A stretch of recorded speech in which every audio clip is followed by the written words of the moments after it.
Hello everyone, आप सभी लोगों का स्वागत है टीचिंग परीक्षा के आज की इस वीडियो में, जिसके अंदर में फ्रेंड्स हम लोग हमारी सीटेट क्रांति बैच की शुरुआत कर रहे हैं, जिसके अंदर में बहुत ही बेहतरीन तरीके से पूरा का पूरा सीटेट का सिलेबस हम लोग जो है फ्रेंड्स एमसीक्यूज के माध्यम से कवर करने वाले हैं।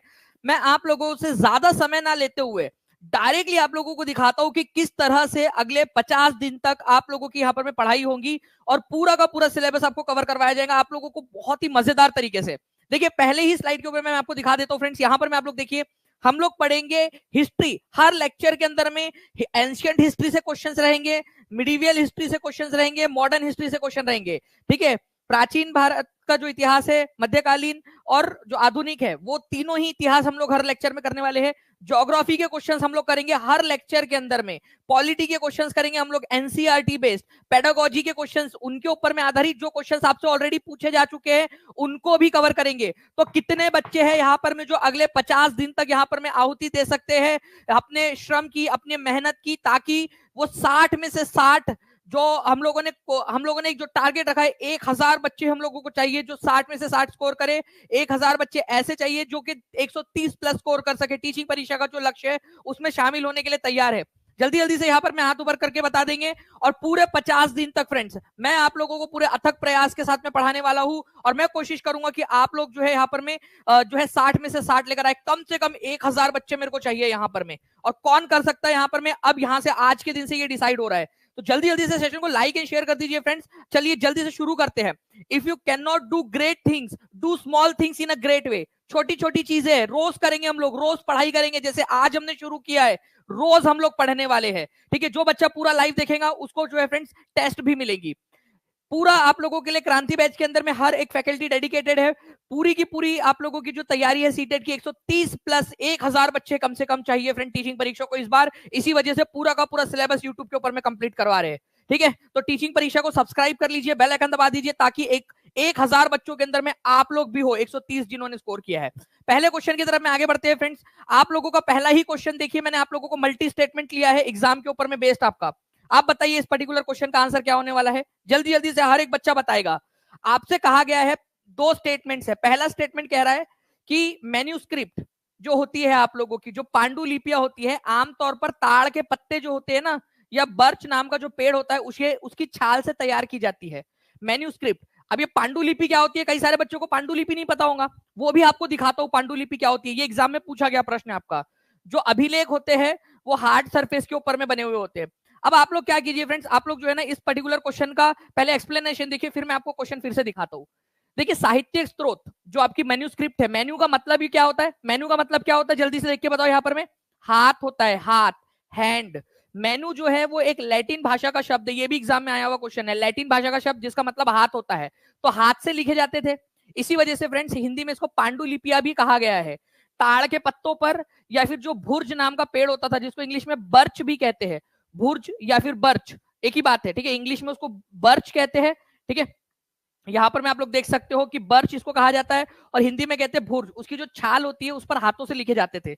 मैन्यूस्क्रिप्ट, हाथ से लिखी गई स्क्रिप्ट आपकी मैन्यूस्क्रिप्ट, पांडुलिपिया। ठीक है, ये याद रखना है आप लोगों ने। तो मैन्यूस्क्रिप्ट जो है आप लोगों की वो हाथ से लिखी जाती थी, स्पेशली पाम लीव्स के ऊपर में, ताड़ के पत्तों के ऊपर में। तो सही बात है, ताड़ के पत्तों के ऊपर में लिखी जाती थी, या फिर भुर्ज नाम के पेड़ की छाल के ऊपर में। अब जो अभिलेख है आप लोगों के, ये याद रखना है, अभिलेख जो है फ्रेंड जनरली पत्थरों के ऊपर में जो हार्ड सरफेस होते हैं, ये कीवर्ड याद रखना आप लोगों ने, हार्ड सरफेस। ठीक है, कठोर सतह क्या है, जहां भी अभिलेख या शिलालेख या फिर इंस्क्रिप्शन आ जाए तो याद रखना आप लोगों ने कठोर सतह पर, जैसे कि पत्थर, ईंट, धातु, ठीक है, उसके ऊपर में उकेरा जाता था या फिर पेंट किया जाता था। उकेरना मतलब होता है ऐसा, उसके ऊपर में गाड़ गड़ के लिखना है यहाँ पर में। ठीक है, कि राजू, ठीक है, राजू लव्स, ठीक है, नेहा, ऐसा पूरा उसने बड़ा बड़ा सा लिख दिया वहां पर में। ठीक है, पत्थरों को उकेर उकेर कर, तो ये हो गया उसको उकेरना। और मान लीजिए वो ब्रश लेकर गया घर से और बढ़िया से पेंटिंग बना दी उसने, तो वो भी आपका इंस्क्रिप्शन है, कठोर सतह पे बना है क्योंकि। ओके, चलिए, तो ये आप लोग थोड़ा सा याद रखोगे फ्रेंड्स कि अभिलेख कठोर सतह के ऊपर में होते थे। अब इस पर्टिकुलर क्वेश्चन का आंसर आप लोग कीजिए, आपके हिसाब से क्या होगा। जल्दी से हर एक बच्चा देखिए फ्रेंड्स, यहाँ पर में इतने सारे बच्चे एक साथ जुड़ गए, जल्दी जल्दी से लाइक एंड शेयर करते रहेंगे। मुझे पूरी उम्मीद है कि हम लोग जो है फ्रेंड्स आज हमारा टारगेट जो 1000 लाइक्स और 1000 लाइव का टारगेट है वो पूरा हो जाएगा और मैं आप लोगों को वो बुक दे पाऊंगा जो मैं आप लोगों को देना चाहता हूँ। ठीक है, चलिए, तो answer is option number A, both A and B are true. 50 दिन तक लगातार ऐसी ही मेहनत करनी है। आगे में चलते हैं हम लोग फ्रेंड्स हमारे नेक्स्ट क्वेश्चन की तरफ में। देखिए फ्रेंड्स, एक और आपका स्टेटमेंट और रीजन टाइप का क्वेश्चन। जल्दी से मेरे को बताओ कितने बच्चे चाहते हैं स्टेटमेंट असर्शन टाइप के क्वेश्चन करा दूं आपको। पूरी प्रैक्टिस करा दूंगा, एक क्वेश्चन भी गलत नहीं होगा आप लोगों का स्टेटमेंट असर्शन का, क्योंकि यहाँ टारगेट की बात है 1000 बच्चों का 60 में से 60 लेकर आने की। ठीक है, जल्दी से बताइए यहां पर में असर्शन और रीजन टाइप का क्वेश्चन है। चंद्रमा, पृथ्वी से चंद्रमा का केवल एक ही पक्ष हमेशा दिखाई देता है। पृथ्वी का एक ही भाग दिखाई देता है चंद्रमा का हम लोगों को, कारण क्या है? ठीक है, यहाँ पर मैं एक रीजन भी दिया है, क्या ये रीजन सही है वो हम लोगों को पता करना पड़ेगा यहाँ पर में। जल्दी से देखिए आप लोग, रीजन देखिए। बोल रहा है कि चंद्रमा को अपनी धुरी पर एक चक्कर पूरा करने में उतना ही समय लगता है जितना कि पृथ्वी के चारों ओर एक कक्षा को पूरा करने में। एक्चुअली में क्या होता है फ्रेंड, समझिए यहाँ पर में। ठीक है, थोड़ा सा समझने की कोशिश कीजिएगा आप सभी लोग, जस्ट अ सेकेंड। ठीक है, ये हमारी जो है फ्रेंड्स, मान लीजिए ये हमारे यहाँ पर में पृथ्वी है। ठीक है, ये हमारी अर्थ है। ठीक है, और ये चंद्रमा है जो गोल गोल घूमता है, पृथ्वी के अराउंड घूमता रहता है। ये क्या होता है ना कि ये अपना अपना भी अराउंड में गोल गोल घूम रहा है। ठीक है, खुद का भी एक चक्कर लगा रहा है और पृथ्वी का भी चक्कर लगा रहा है। तो खुद का एक चक्कर लगाने में और पृथ्वी का चक्कर लगाने में जो समय लगता है ना, उसको वो एग्जैक्टली सेम है। जिस वजह से क्या होता है कि जब भी वो घूमने की कोशिश करता है, थोड़ा आगे खिसक जाता है, घूम रहा है आगे खिसक जा रहा है। तो उसका हमेशा क्या होता है ना कि एक ही भाग हमारे पृथ्वी की तरफ में जो है वो होता है, हमेशा एक ही भाग हमें दिखाई देता है। क्यों होता है ऐसा? क्योंकि जो समय वो अपने अक्ष पर घूमने में लेता है ना, अपना गोल चक्कर लगाने में, उतना ही समय पृथ्वी का चक्कर लगाने में भी ले रहा है। तो उसका पीछे वाला भाग कभी हमारे सामने आ ही नहीं पाता, क्योंकि एग्जैक्टली सेम समय लग रहा है उसको पृथ्वी का एक चक्कर लगाने में। तो असर्शन भी सही है, रीजन भी सही है। तो अब आप लोग बताओ, प्यारे प्यारे बच्चों, आप लोग बताओ कि इसका आंसर क्या होगा। आप लोगों से देखते हैं कि इसका आंसर क्या होने वाला है यहाँ पर में। ठीक है, तो आंसर होगा both A and R are true and R explains A. R जो है वो एक ही व्याख्या करता है, ये याद रखना आप सभी लोगों ने। This is the correct answer, A is the correct answer. Okay, चलिए नेक्स्ट क्वेश्चन की तरफ में आगे बढ़ते हैं फ्रेंड्स। एनसीईआरटी बेस्ड एक और क्वेश्चन स्टेटमेंट असर्शन टाइप का। अब आप लोग देखिए यहाँ पर मैं आप लोगों का इस क्वेश्चन को ध्यान से पढ़ेंगे। हमेशा जो है आप लोगों का जो है यहाँ पर में आपका हर क्वेश्चन इतना बड़ा जो दिख रहा है वो टफ नहीं होता। ठीक है, हिंट दे दिया मैंने आप लोगों को। जल्दी बताइए, पढ़िए, जल्दी जल्दी से आंसर करते जाएंगे आप सभी लोग। और पूरे 50 दिन तक अगले यहाँ पर मैं सीटेट क्रांति बैच, टीचिंग परीक्षा की जो सीटेट क्रांति बैच है, इसके साथ में जुड़े रहना है आप सभी लोगों ने फ्रेंड्स। टीचिंग परीक्षा चैनल को सब्सक्राइब करके रख लो, ताकि आप लोगों को हर एक वीडियो की नोटिफिकेशन जो है वो टाइम टू टाइम मिलती रहे। चलिए, बहुत बढ़िया। यहाँ पर मैं अगर मैं बात करूं आप लोगों से फ्रेंड्स, तो assertion human made satellite. Human made satellite का मतलब क्या होता है? जो मानवों ने निर्मित उपग्रह है। मानव भी तो भेजता है ना उपग्रह। उपग्रह मतलब क्या होता है? जो पृथ्वी के अराउंड में या किसी ग्रह के अराउंड में चक्कर लगाते हैं, उनको उपग्रह कहते हैं। ठीक है, अगर कोई ऐसा उपग्रह है जो इंसानों ने बनाया है और वो पृथ्वी का चक्कर लगा रहा है, तो उसको ह्यूमन मेड सैटेलाइट या आर्टिफिशियल सैटेलाइट कहा जाता है। तो मानव सैटेलाइट क्यों भेजता है अंतरिक्ष में? क्या करेंगे यहाँ पर में? बस भाई ऐसे ही भेज दिया यार हम लोगों ने। ठीक है, खाली पीली बैठे थे, क्या करे। ठीक है, तो बोले चलो यार एक सैटेलाइट भेज देते हैं वहां पर में। इसलिए भेजा गया उन्होंने? नहीं, कुछ ना कुछ तो स्पेसिफिक पर्पस होगा ना उसका। ऑब्वियस सी बात है, डिजाइन किया जाता है स्पेसिफिक पर्पस के लिए, कोई ना कोई काम होगा उसका।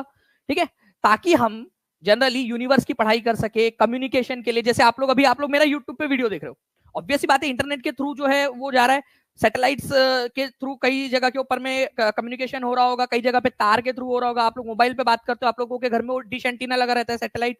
ठीक है, तो ये सारी चीजों के लिए हम लोग क्या करते हैं, ह्यूमन मेड सैटेलाइट को ऊपर में भेजते हैं। ठीक है, मौसम की जानकारी के लिए, नेचुरल रिसोर्सेज की खोज के लिए, यूनिवर्स की पढ़ाई के लिए। तो बिल्कुल सही है। अच्छा, नेचुरल सैटेलाइट जो होते हैं, नेचुरल सैटेलाइट मतलब क्या? जो प्रकृति ने बनाए हैं, प्राकृतिक रूप से जो सैटेलाइट होते हैं। एक आध प्राकृतिक सैटेलाइट का एग्जांपल दे सकते हो क्या आप लोग? प्राकृतिक सैटेलाइट जो नेचुरल होते हैं, जल्दी से बताइए, देखते कितने लोग यहाँ पर मैं एक्चुअली समझ पा रहे हैं मैं क्या कहना चाह रहा हूँ। ह्यूमन मेड सैटेलाइट मतलब जो हमने भेजे हैं। प्राकृतिक सैटेलाइट का मतलब होता है जो पहले से वहां मौजूद हो। तो प्राकृतिक सैटेलाइट जैसे चंद्रमा, हमारा चंदा मामा, तो प्राकृतिक उपग्रह जो है ग्रहों के चारों ओर उसी प्रकार चक्कर लगाते हैं। ठीक है, जैसे कि हमारी पृथ्वी है, उसके अराउंड में चंदा मामा घूम रहा है गोल गोल। ठीक है, वैसे ही चक्कर लगाते हैं जैसे कि हमारी पृथ्वी जो है वो सूरज का चक्कर लगा रही है। ये हमारी पृथ्वी है मान लो, तो सूरज का चक्कर लगा रही है।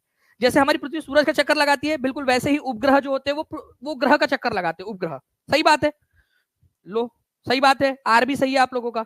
तो देखिए एनसीईआरटी का स्क्रीनशॉट। उपग्रह जो है खगोलीय पिंड होते हैं जो ग्रहों के चारों ओर उसी प्रकार चक्कर लगाते हैं जैसे कि ग्रह सूरज के चारों ओर। तो ये वाला आपका स्टेटमेंट सही था। दूसरा वाला, मानव निर्मित उपग्रह जो है कृत्रिम पिंड होते हैं, कृत्रिम जो है आर्टिफिशियल बॉडीज होते हैं आपके, जो वैज्ञानिकों के द्वारा बनाए जाते हैं, हम उनको भेजते हैं ताकि हम लोग, ठीक है, अंतरिक्ष की स्टडी कर सके, ठीक है, कम्युनिकेशन वगैरह जो है संचार माध्यम के लिए उसका उपयोग कर सके, ब्रह्मांड के बारे में जानकारी जुटा सके, उसके लिए हम उपग्रह भेजते हैं। दोनों के दोनों सही है। अब मेरी बात को समझो आप लोग, प्यारे बच्चों, एक बात समझो, दोनों सही है, लेकिन क्या ये आर ए को एक्सप्लेन कर रहा है? क्या ये बात कर रहा है जलेबी की, ये बात कर रहा है समोसे की? ठीक है, दोनों का कोई लेना देना नहीं है यहां पर, में दोनों एक दूसरे को एक्सप्लेन नहीं कर रहे। तो how can you say that कि both are A and R true and R is the correct explanation of A? कैसे? जितने भी लोगों ने ए आंसर किया है वो थोड़ा सा सोचो आप लोग, थोड़ा सा सोचो। इसी वजह से मैंने ज्यादा समय लिया है इसके लिए, क्योंकि मैं आपको पूरे 50 दिन में इतना प्रो बना दूंगा ना फ्रेंड्स आप लोगों को, ठीक है, कि आप लोग अपने आप के अंदर में जो है गर्व फील करोगे अपने आप के अंदर में। दोनों की दोनों सही है। ये बात कर रहा है ह्यूमन मेड सैटेलाइट के बारे में, ये बात कर रहा है नेचुरल सैटेलाइट के बारे में। दोनों इंडिपेंडेंटली सही है, दोनों के दोनों सही है, लेकिन R does not explain the A. R जो है वो ए का एक्सप्लेनेशन नहीं है। यहां पर में काफी सारे बच्चे कंफ्यूज होते हैं, आता हुआ क्वेश्चन गलत करते हैं। क्या अब गलत करोगे? मैं कभी भी नींद में से उठा के पूछूं आप लोगों से ये क्वेश्चन? ठीक है, देखो आप लोगों में से जितने भी लोगों ने फॉर्म भरा हुआ है ना नीचे में, उनको क्वेश्चंस भी भेजे जाते हैं। तो आप लोग याद रख लेना, मैं कभी भी आप लोगों को हो सकता है रात बेरात जो है वो क्वेश्चन भेज दूं आप लोगों को, ठीक है, और बोलूं कि चलो अब आंसर करो करके, ठीक है, क्योंकि मैंने आप लोगों में से 1000 बच्चों का 130 प्लस लेकर आना है। ठीक है, चलिए आगे बढ़ते हम लोग। यहां पर में आंसर इसका ऑप्शन नंबर बी होगा। चलिए, ओके। अच्छा, ये एक और चीज आप लोगों की कि चंद्रमा का जो है ना, हमारी पृथ्वी से चंद्रमा का एक ही पार्ट क्यों दिखाई देता है, आप लोग देख भी सकते हो यहाँ पर में जो क्वेश्चन था ना हमारा, यहाँ पर में आप लोग देखिए, पृथ्वी वो अपना खुद का एक चक्कर लगा रहा है, ठीक है, देखिए खुद का एक चक्कर लगा रहा है, लेकिन एक ही साइड दिख रहा है उसका। तो आप इसको इमेजिन ऐसे कर सकते हो जो पिछले क्वेश्चन में हम लोगों ने देखा था। सबसे प्रारंभिक पांडुलिपियां लिखी गई थी, दिसंबर 2018 का क्वेश्चन। पांडुलिपि या मैन्यूस्क्रिप्ट जो है फ्रेंड्स आप लोगों की किस पर लिखी गई थी? ताड़ पत्रों पर, पत्थर पर, कागज पर या लकड़ी पर? आपको स्टार्टिंग में ही बताया मैंने कि जो प्रारंभिक पांडुलिपियां थी वो पाम लीव्स के ऊपर में, ताड़ के पत्तों के ऊपर में लिखी गई थी। और ताड़ के पत्तों के साथ साथ में भुर्ज नाम का एक पेड़ था, उसकी छाल पर भी लिखी गई थी। भुर्ज नाम का जो पेड़ था जिसको इंग्लिश में बर्च कहते हैं, ठीक है, उसकी छाल पर भी लिखी गई थी, है ना।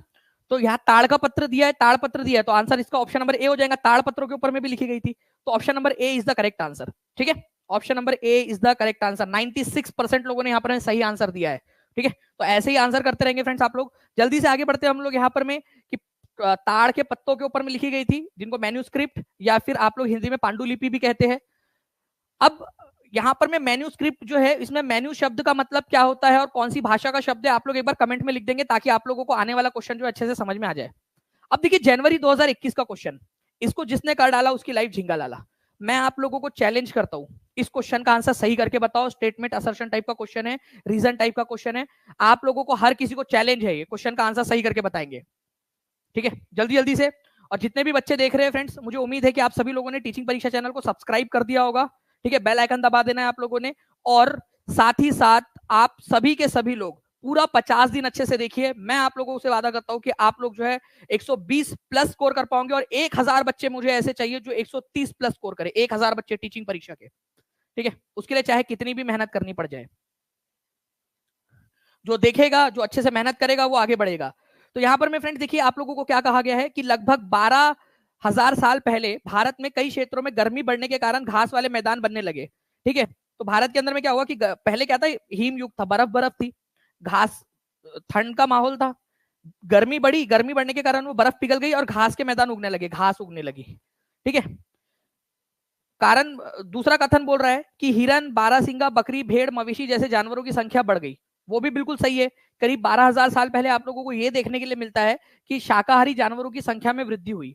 तो ए भी सही है, ए सही है। मैं आप लोगों से कह रहा हूं ए सही है, क्योंकि ये आप लोगों का स्टेटमेंट जो है ना, ओके, एनसीईआरटी में दिया हुआ है कि करीब 12,000 साल पहले भारत के कई सारे क्षेत्रों में गर्मी बढ़ने के कारण घास के मैदान निर्माण हुए। अब घास के मैदान निर्माण हुए तो घास खाने वाले जानवरों की संख्या भी वृद्धि हुई। ठीक है, क्योंकि उनके पास में अब खाना अवेलेबल था, खाना अवेलेबल था तो उनकी संख्या में वृद्धि हुई। तो ये भी सही है। But now the point comes here. अब यहां पर में जो है मेन पॉइंट आता है, बताओ कि आंसर क्या होगा। दोनों के दोनों सही है, तो इस वजह से ये और ये तो आप लोगों के एलिमिनेट हो गए। अब बताओ आंसर क्या होगा। ठीक है, अब ये आप लोगों के लिए चैलेंज वाली बात है, ध्यान से समझिए आप लोग, जितने भी लोग यहाँ पर मैं देख पा रहा हूं कि 59% लोगों ने ए आंसर किया है, दोनों के दोनों सही है, लेकिन क्या बी जो है वो ए का कारण है? बी जो है वो ए का कारण है, ये हाँ या ना में आप बताएंगे। हिरन, बारहसिंगा, बकरी, भेड़ और मवेशी जैसे जानवरों की संख्या में वृद्धि हुई इसलिए गर्मी बढ़ी क्या? ठीक है, क्या बी के वजह से ए हुआ था क्या? इतना बड़ी पृथ्वी है हमारी, क्या आपको लगता है कि जानवरों की संख्या बढ़ने के कारण जो है गर्मी बढ़ गई? ऐसा क्या किया बेचारे जानवरों ने, ऐसा क्या किया उन्होंने कि गर्मी बढ़ गई? आप बेचारे जानवरों पे आरोप लगा रहे हो। ठीक है, तो बी जो है वो ए का कारण है, गलत। बी के वजह से ए नहीं हुआ था, ए के वजह से बी हुआ था, जबकि यहां क्या बोल रहा है कि B is the reason for A, B की वजह से ए हुआ। अरे भाई बेचारे जानवर पृथ्वी का कैसे बनाएंगे यहां पर में? ठीक है, बेचारे जानवर पृथ्वी का तापमान कैसे बढ़ाएंगे? ओके, तो ये जो है बी जो है वो ए का कारण नहीं है। ठीक है, ये अगर ये बोलता कि A is the reason for B तो सही हो जाता, A is the reason for B तो सही होता, लेकिन B is not the reason for A, है कि नहीं? बढ़िया क्वेश्चन, एग्जामिनर के द्वारा बनाया गया क्वेश्चन है, 21 जनवरी 2021 को जो ऑफलाइन पेपर हुआ था उसमें आया था ये क्वेश्चन, एक्चुअल क्वेश्चन, आप चेक कर सकते हो। ठीक है, तो इसीलिए कह रहा हूं कि इस तरह के जो क्वेश्चंस है उनको अच्छे से देखिए, मैं पूरे 50 दिन तक आप लोगों को करवाऊंगा, और मैं आप लोगों से कह रहा हूं कि आप 60 में से 60 ला सकते हो, 50 दिन दे दो सिर्फ, और पूरे जिंदगी भर फिर आप बोलते फिर सकते हो कि आपने 60 में से 60 लेकर आए थे। ठीक है, तो करीब 12,000 साल पहले जो है फ्रेंड दुनिया की जलवायु में बड़े परिवर्तन हुए। पृथ्वी ठंडी हुई या गर्म हुई? जल्दी से लिख देंगे कमेंट में, गर्म हुई थी पृथ्वी, ये भी क्वेश्चन आ सकता है। पहले के मुकाबले में पृथ्वी गर्म हुई, जिस वजह से घास के मैदानों का निर्माण हुआ और शाकाहारी जानवरों की संख्या में वृद्धि हुई। पहले पृथ्वी गर्म हुई और फिर जानवरों की संख्या में वृद्धि हुई, ना कि जानवरों की संख्या में वृद्धि होने के कारण ये हुआ। ठीक है, नाउ फ्रेंड्स, इस क्वेश्चन का आंसर हर एक बच्चा कमेंट में आंसर करेगा, और मैं तो चाहूंगा कि इस क्वेश्चन का जो है 7 जनवरी 2022 का क्वेश्चन है, जो बच्चा स्टार्टिंग से ये लेक्चर देख रहा है वो बच्चा इसका आंसर कर सकता है। तो जल्दी से इसका तो मैं आंसर हटा देता हूं ताकि आप लोग आंसर कर सके इसका। ठीक है, ये आंसर तो आप लोगों ने करना चाहिए कमेंट के अंदर में, एकदम तेजी से हर एक बच्चा आंसर करेगा। पांडुलिपि जो लैटिन शब्द है मनु, इससे बनी है, मैन्यूस्क्रिप्ट जो है ना आप लोगों का, ये एक्चुअल क्वेश्चन है, 7 जनवरी 2022 का क्वेश्चन एग्जाम में आया हुआ, एनसीईआरटी बेस्ड। आप बताएंगे मैन, हैंड, टेक्स्ट, इंटेलेक्ट क्या है इसका मतलब है? कम से कम 7 से 8 बार आपको बता चुका हूं मैं जब से। जो लोग अतीत में बनी और उपयोग की गई वस्तुओं का अध्ययन करते हैं उन्हें क्या कहा जाता है? जो पुरानी चीजों का अध्ययन करते हैं उनको क्या कहते हैं? 750 से ज्यादा लोग देख रहे हैं फ्रेंड्स यहाँ पर में। ठीक है, 800 के करीब लाइक हो गए, जल्दी जल्दी से लाइक एंड शेयर करते रहेंगे, और 1000 बच्चा अगर आज कंप्लीट हो जाता है, मैं आपसे बोल रहा हूँ कि आपको 6 घंटे के अंदर अंदर आपको जो है, जो मेरी बुक है, ठीक है, जो करीब 500 मतलब 1000 रुपीज की जो बुक्स है आप लोगों की, वो मैं आपको फ्री ऑफ कॉस्ट ऐप के ऊपर में अवेलेबल करवा दूंगा आपको पढ़ने के लिए। ठीक है, 6 घंटे के अंदर अंदर। जो लोग अतीत में बनी और उपयोग की गई वस्तुओं का अध्ययन करते हैं उन्हें क्या कहा जाता है? ठीक है, पूरा पाषाण विज्ञानी, संग्रहालय विज्ञानी, इतिहासकार या पुरातत्ववेत्ता। तो जो पुरानी चीजों, उपयोग गई चीजों का इस्तेमाल करते हैं उनको आर्कियोलॉजिस्ट कहते हैं, ये याद रखेंगे आप सभी लोग, आर्कियोलॉजिस्ट उनको कहा जाता है। ठीक है, आर्कियोलॉजिस्ट या पुरातत्ववेत्ता क्या करते हैं? पुरानी चीजों की, जो पुराने समय में यूज की गई चीजें होती थी, जैसे हड़प्पा सभ्यता के घरों को उन्होंने खोजा, जमीन की खुदाई की, वहां पर में लोग कैसे रहते थे वो पता लगाया उन्होंने। तो ये सारी चीजें पता लगाने का काम किसने किया था? पुरातत्ववेत्ताओं ने किया था, आर्कियोलॉजिस्ट कहा जाता है उनको। एनसीईआरटी बेस्ड क्वेश्चन है, 22 दिसंबर 2021 के सीटेट में आया हुआ है। ठीक है, D is the correct answer. तो रिकवर करते हैं, उनको एनालाइज करते हैं, ऐसे लोगों को कहा जाता है आर्कियोलॉजिस्ट, पुरातत्ववेत्ता। ठीक है, एक क्वेश्चन मैं आप लोगों से पूछना चाहूंगा, ठीक है, देखते कितने लोग आंसर कर पाते हैं इस पर्टिकुलर क्वेश्चन का। आप लोग मुझे बताओगे फ्रेंड्स कि फादर ऑफ इंडियन आर्कियोलॉजी किसको कहा जाता है? Father of Indian archaeology, Indian archaeology, archaeology, archaeology. जितने भी बच्चे इसका आंसर कमेंट में करेंगे फ्रेंड्स लेक्चर के बाद में भी, ठीक है, उनके सेशन, उनके कमेंट को हार्ट भी दे देंगे ताकि बाकी लोगों को भी आंसर पता चलते रहे आप लोगों के। तो आप लोगों ने क्या करना है, बार बार आंसर्स करते रहने हैं यहाँ पर में। Indian archaeology, father of Indian archaeology किसको कहा जाता है? भारत में ऋग्वेद में वर्णित लोगों का एक समूह था, वे कहाँ रहते थे? भारत, ठीक है, भरत ऋग्वेद में, भरत शब्द का उल्लेख कहाँ मिलता है? ऋग्वेद में मिलता है आपको।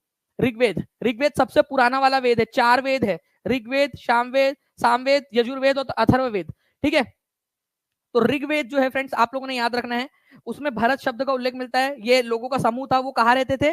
वो रहते थे इस इलाके में। कौन सा इलाका है ये? चलो अब मैंने आपको डायग्राम बना के बता दिया, अब बताओ ये कौन सा वाला इलाका है? ये इलाका है फ्रेंड्स आपका कौन सा? North west of India. देखिए नॉर्थ वेस्ट, तो नॉर्थ वेस्ट इस इलाके में रहा करते थे वो लोग। तो आप लोगों को ये एनसीईआरटी में भी दिया हुआ है कि भारत जो है ना आप लोगों का, ये लोगों का ग्रुप था, एक ऐसे लोग जो नॉर्थ वेस्ट वाले इलाके में रहते थे उन लोगों का ग्रुप था, ठीक है, जिनका उल्लेख ऋग्वेद में भी मिलता है आप लोगों को। अच्छा, ऋग्वेद जो है कौन सी भाषा में कंपाइल की गई थी? वेरी इंपॉर्टेंट पॉइंट, मैं आप लोगों से कह रहा हूं, इसको ध्यान रखेंगे आप सभी लोग। ऋग्वेद कौन सी भाषा में कंपाइल की गई थी? ऋग्वेद संस्कृत भाषा में कंपाइल की गई थी। कितने साल पहले? 3,500 साल पहले। कंपोजिशन हुआ था, मेरी बात को ध्यान से सुनेंगे आप सभी लोग। क्या हुआ था? ये कंपोजिशन हुआ था। कंपोजिशन को हिंदी में कहते हैं रचना करना। क्या लिखा गया था 3,500 साल पहले? नहीं। लिखना और कंपोजिशन में क्या फर्क होता है आप लोग समझिए। मान लीजिए कि आप जा रहे थे, ठीक है, और आपको जाते जाते याद आया यार कि आज जो है पत्नी नाराज थी, उसका बर्थडे भूल गया था मैं, और आपने जो है ना यहाँ पर में एक शेर सूझा आपको, आपने शेर बनाया दिमाग में, ठीक है, कि यहाँ पर में आप लोगों ने बनाया कि मैंने हर एक हर्फ का मतलब बदल रखा है, ठीक है, मैंने हर एक हर्फ का मतलब बदल रखा है, ठीक है, मैंने शाहजहां की मोहब्बत का भरम भी तोड़ दिया, मेरे कमरे में भी एक ताजमहल रखा है। ठीक है, ये आपने अपनी मैडम के लिए बनाया ताकि खुश हो जाए करके, वो थोड़ा सा उसका गुस्सा शांत हो जाए। अब क्या हुआ, आपने कहीं लिखा नहीं, उसको मैसेज नहीं किया व्हाट्सएप पे, आप गए और सुना दिया। फिर वो गई शर्माते हुए अपने बाजू वाली के पास में, तुम्हें पता है आज वो ना बड़े रोमांटिक मूड में थे, उन्होंने ना एक शेर सुनाया मुझे। उसने उस सामने वाली को सुनाया। अब उस सामने वाली ने सोचा यार कि ये तो मेरे हस्बैंड भी नाराज थे, आज आज उनको सुना देती हूँ। फिर उसने अपने हस्बैंड को सुना दिया। हस्बैंड भी बड़ा चालू था वो उसका बाजू वाली का, उसने दूसरी वाली बाजू वाली को सुना दिया। अब यहाँ क्या हो रहा है, मौखिक रूप से ट्रांसफर हो रहा है सारी चीजें, ओरली, कहीं किसी ने नहीं लिखा, ओरली ट्रांसमिट हो रही है। तो क्या हुआ था, ऋग्वेद का भी कंपोजिशन हुआ था, किसी ने बनाया दिमाग से, ऋषियों ने, आगे में अपने आप उसको आगे में ट्रांसफर ट्रांसफर करते गए वो लोग, ठीक है, ट्रांसफर करते गए ओरली, मौखिक रूप से। तो रचना हुई थी, बाद में, बहुत बाद में उनको लिखा गया। तो स्टार्टिंग में लिखा गया था क्या? नहीं। तो ये आप लोगों को एक क्वेश्चन में अभी थोड़ी देर में दिखाऊंगा। लिखा गया था को आप लोग याद रखना, लिखा नहीं गया था, रचना हुई थी संस्कृत भाषा में 3,500 साल पहले आप लोगों का। ओके, बाद में उसको लिखा गया। पूरा लेख वह स्थान होता है, आर्काइव क्या होता है बताइए जल्दी से, एग्जाम में पूछा गया क्वेश्चन। जल्दी जल्दी से आप लोग आंसर करते रहेंगे, लाइक एंड शेयर भी करते रहेंगे फ्रेंड, जितने भी लोग देख रहे हैं, और जिन्होंने भी चैनल को सब्सक्राइब नहीं किया, चैनल को सब्सक्राइब जरूर कर देंगे। जल्दी जल्दी से बताओ आप लोग। हम लोग केवल 150 दूर है हमारे टारगेट से। अगर एक एक बच्चा जो है पूरा अपनी जान लगा देगा यहाँ पर में, तो हम लोग हमारा टारगेट जो है यहाँ पर में अचीव कर लेंगे।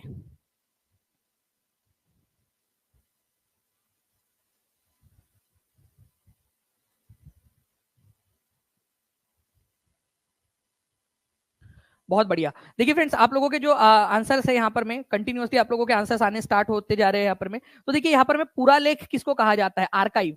आर्काइव उस जगह को कहा जाता है जहां पर में पुरानी वाली जो आप लोगों की डॉक्यूमेंट्स होते हैं, मैन्यूस्क्रिप्ट, पांडुलिपियां होती है, उनको संभाल के रखा जाता है।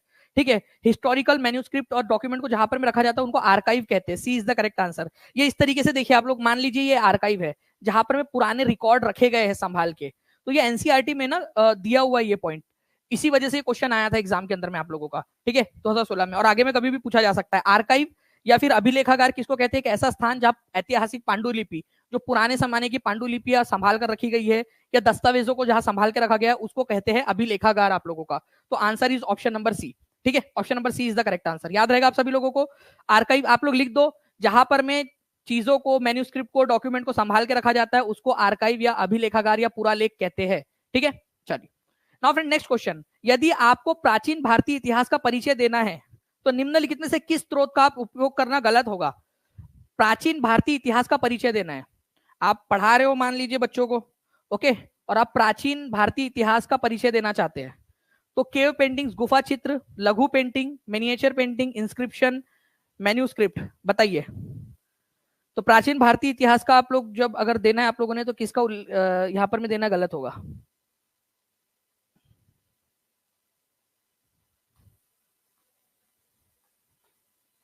जल्दी जल्दी से आंसर कीजिए आप लोग। ये 2019 में पूछा गया क्वेश्चन है, और जो ऑफिशियल आंसर की थी, ठीक है, उसके अनुसार हम लोग यहाँ पर में जो है आंसर मानेंगे, जो ऑफिशियल आंसर की के अंदर में दिया हुआ था आप लोगों का।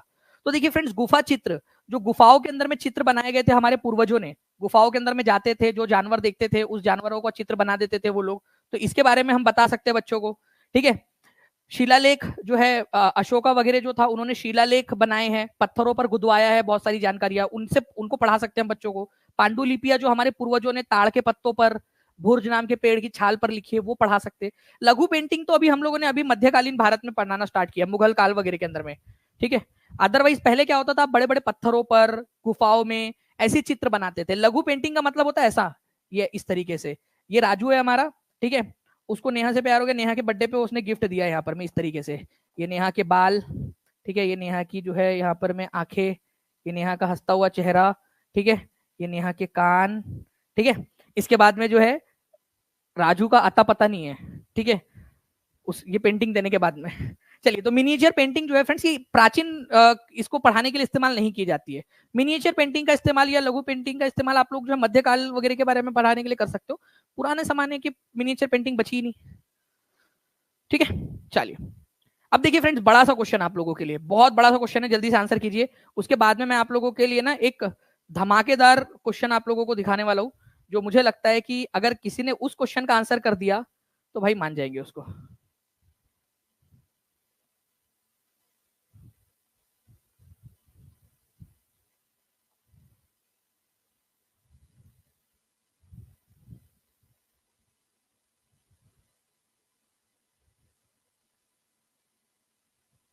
चलिए, बहुत बढ़िया फ्रेंड्स, आंसर्स आप लोगों के कंटिन्यूअसली आ रहे हैं। इसके अंदर में भी आप लोग ज्योग्राफी वाले के अंदर में जब हम लोग शिफ्ट हुए, और ऐसे ही करते करते हम लोग पूरा बेसिक से एडवांस तक जो है हम लोग जाने वाले हैं, ठीक है।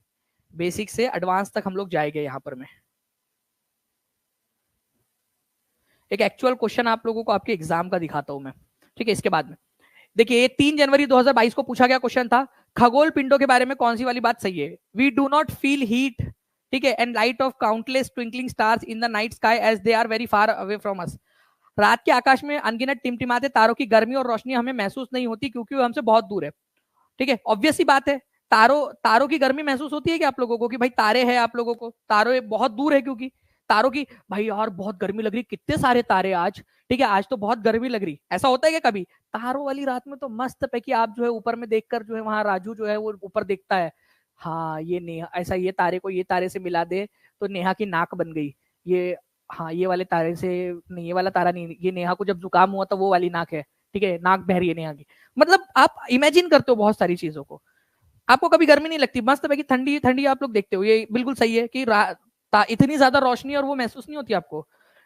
उसके बाद में जो है फ्रेंड्स, आप लोगों को बोला गया है कि Ursa Major constellation is a group of 7 stars. Ursa Major जो है 7 तारों का समूह है, जिसको सप्तऋषि भी बोलते हैं। बिल्कुल सही बात है, ठीक है, मैं अभी आप लोगों को दिखा देता हूँ यहाँ पर मैं, ठीक है। ये 7 तारों का जो समूह है, उर्सा मेजर इसको कहा जाता है। सप्तऋषि तारामंडल भी इसको कहते हैं आप लोग, ठीक है। सप्तऋषि तारामंडल, यहाँ पर में एक तारा मिसिंग है, ठीक है। 1 2 3 4 5 6 7, तो ये 7 तारों का जो समूह होता है ना, इसको उर्सा मेजर कहा जाता है।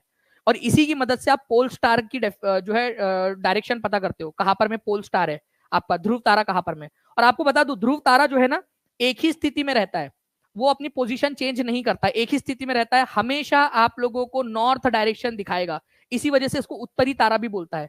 तो कभी भी अगर आप लोगों को डायरेक्शन पता ना चल रही हो, आप रेगिस्तान में गुम हो गए, तो आप ना ऊपर में ढूंढना कि भाई पोल स्टार कहाँ है, पोल स्टार आप ढूंढ सकते हो इनकी मदद से। तो पोल स्टार हमेशा नॉर्थ डायरेक्शन दिखाएगा, बाकी डायरेक्शन आप उससे पता कर सकते हो, ठीक है। तो जो आपको क्या बोल रहा है, पोल स्टार जो होता है वो अपनी स्थिति बदलता रहता है।